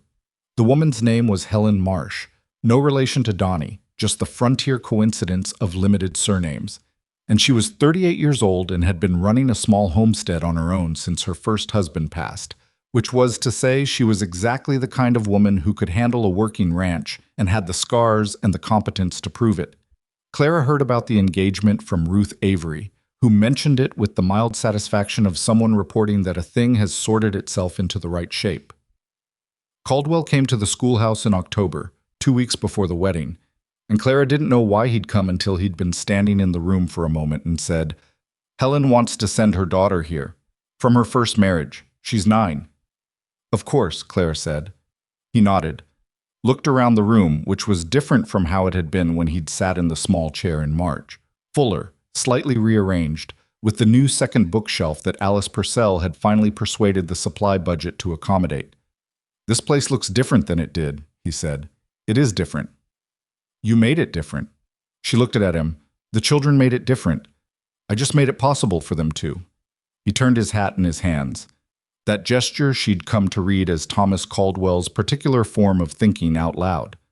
"I want to say something," he said, "and I want to say it right." A pause. "What I did in October last year was wrong. Not just impolite, wrong.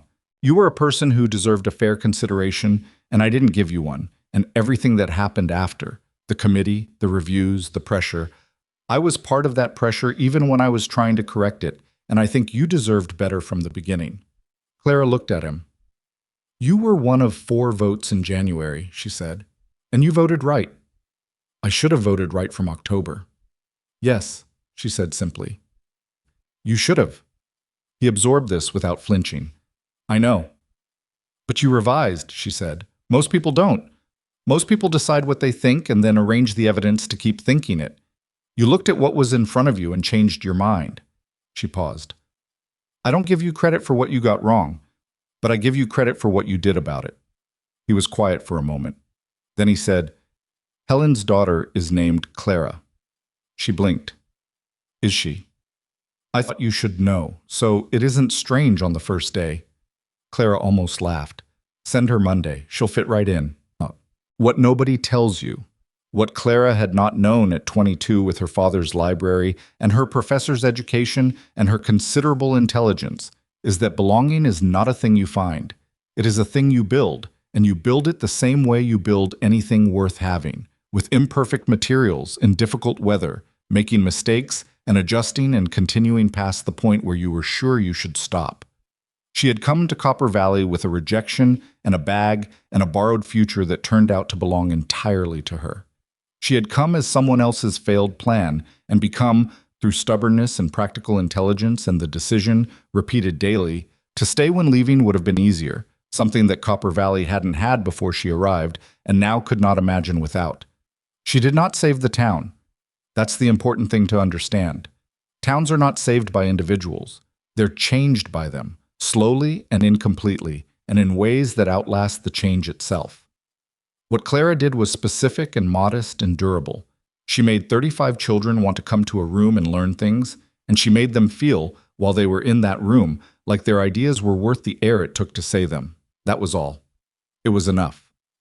On a morning in October, her second October in Copper Valley, she walked from the Ward Ranch to the schoolhouse as she had done every day since the summer, when the distance between the two places had become, in the quiet way of things that matter, a walk she made as a person walking home rather than a person going to work. The dog came as far as the gate and barked once at the fence post in the way he always did, which was either a greeting or a territorial claim or both. And she pulled her coat against the October chill that was the same as last October's chill, but felt different on her skin. Not threatening this time, just seasonal, just the ordinary cold of a place she knew. The schoolhouse had smoke coming from the chimney because Donnie Marsh had taken to arriving early and getting the stove going, which he'd started doing without being asked and would deny doing deliberately if anyone pointed it out. She opened the door. The room was warm. The books were on their shelves. Noah's Stone, Harold, was on the windowsill. The 35 names she'd memorized were attached to 35 people who were, at this moment, somewhere between their homes and here, walking through October in boots of varying quality, carrying whatever they'd been thinking about on the way. She sat at her desk and opened the attendance ledger. The Backward River story had its ending now. Noah had told it at the September gathering, standing in front of the room with his hands at his sides and his voice aimed at the wall rather than the floor. The girl found the stone, moved it, watched the river run right, and then she sat down on the bank and didn't leave. She stayed there. She built a small fire. And eventually other people came and sat by the fire too, because a fire in the right place draws people. And after a while, it wasn't the river that mattered most. It was the fire. It was who was sitting near it. The door opened and Alice Purcell came in arguing about something with the Garza boy, which was how most days began. And Clara looked up from the ledger and said, "Good morning." And the room filled, as it did every morning, with the particular noise of people who have places to be and things to say, and the good fortune of a room that will hold them. That was Copper Valley. That was enough. It turned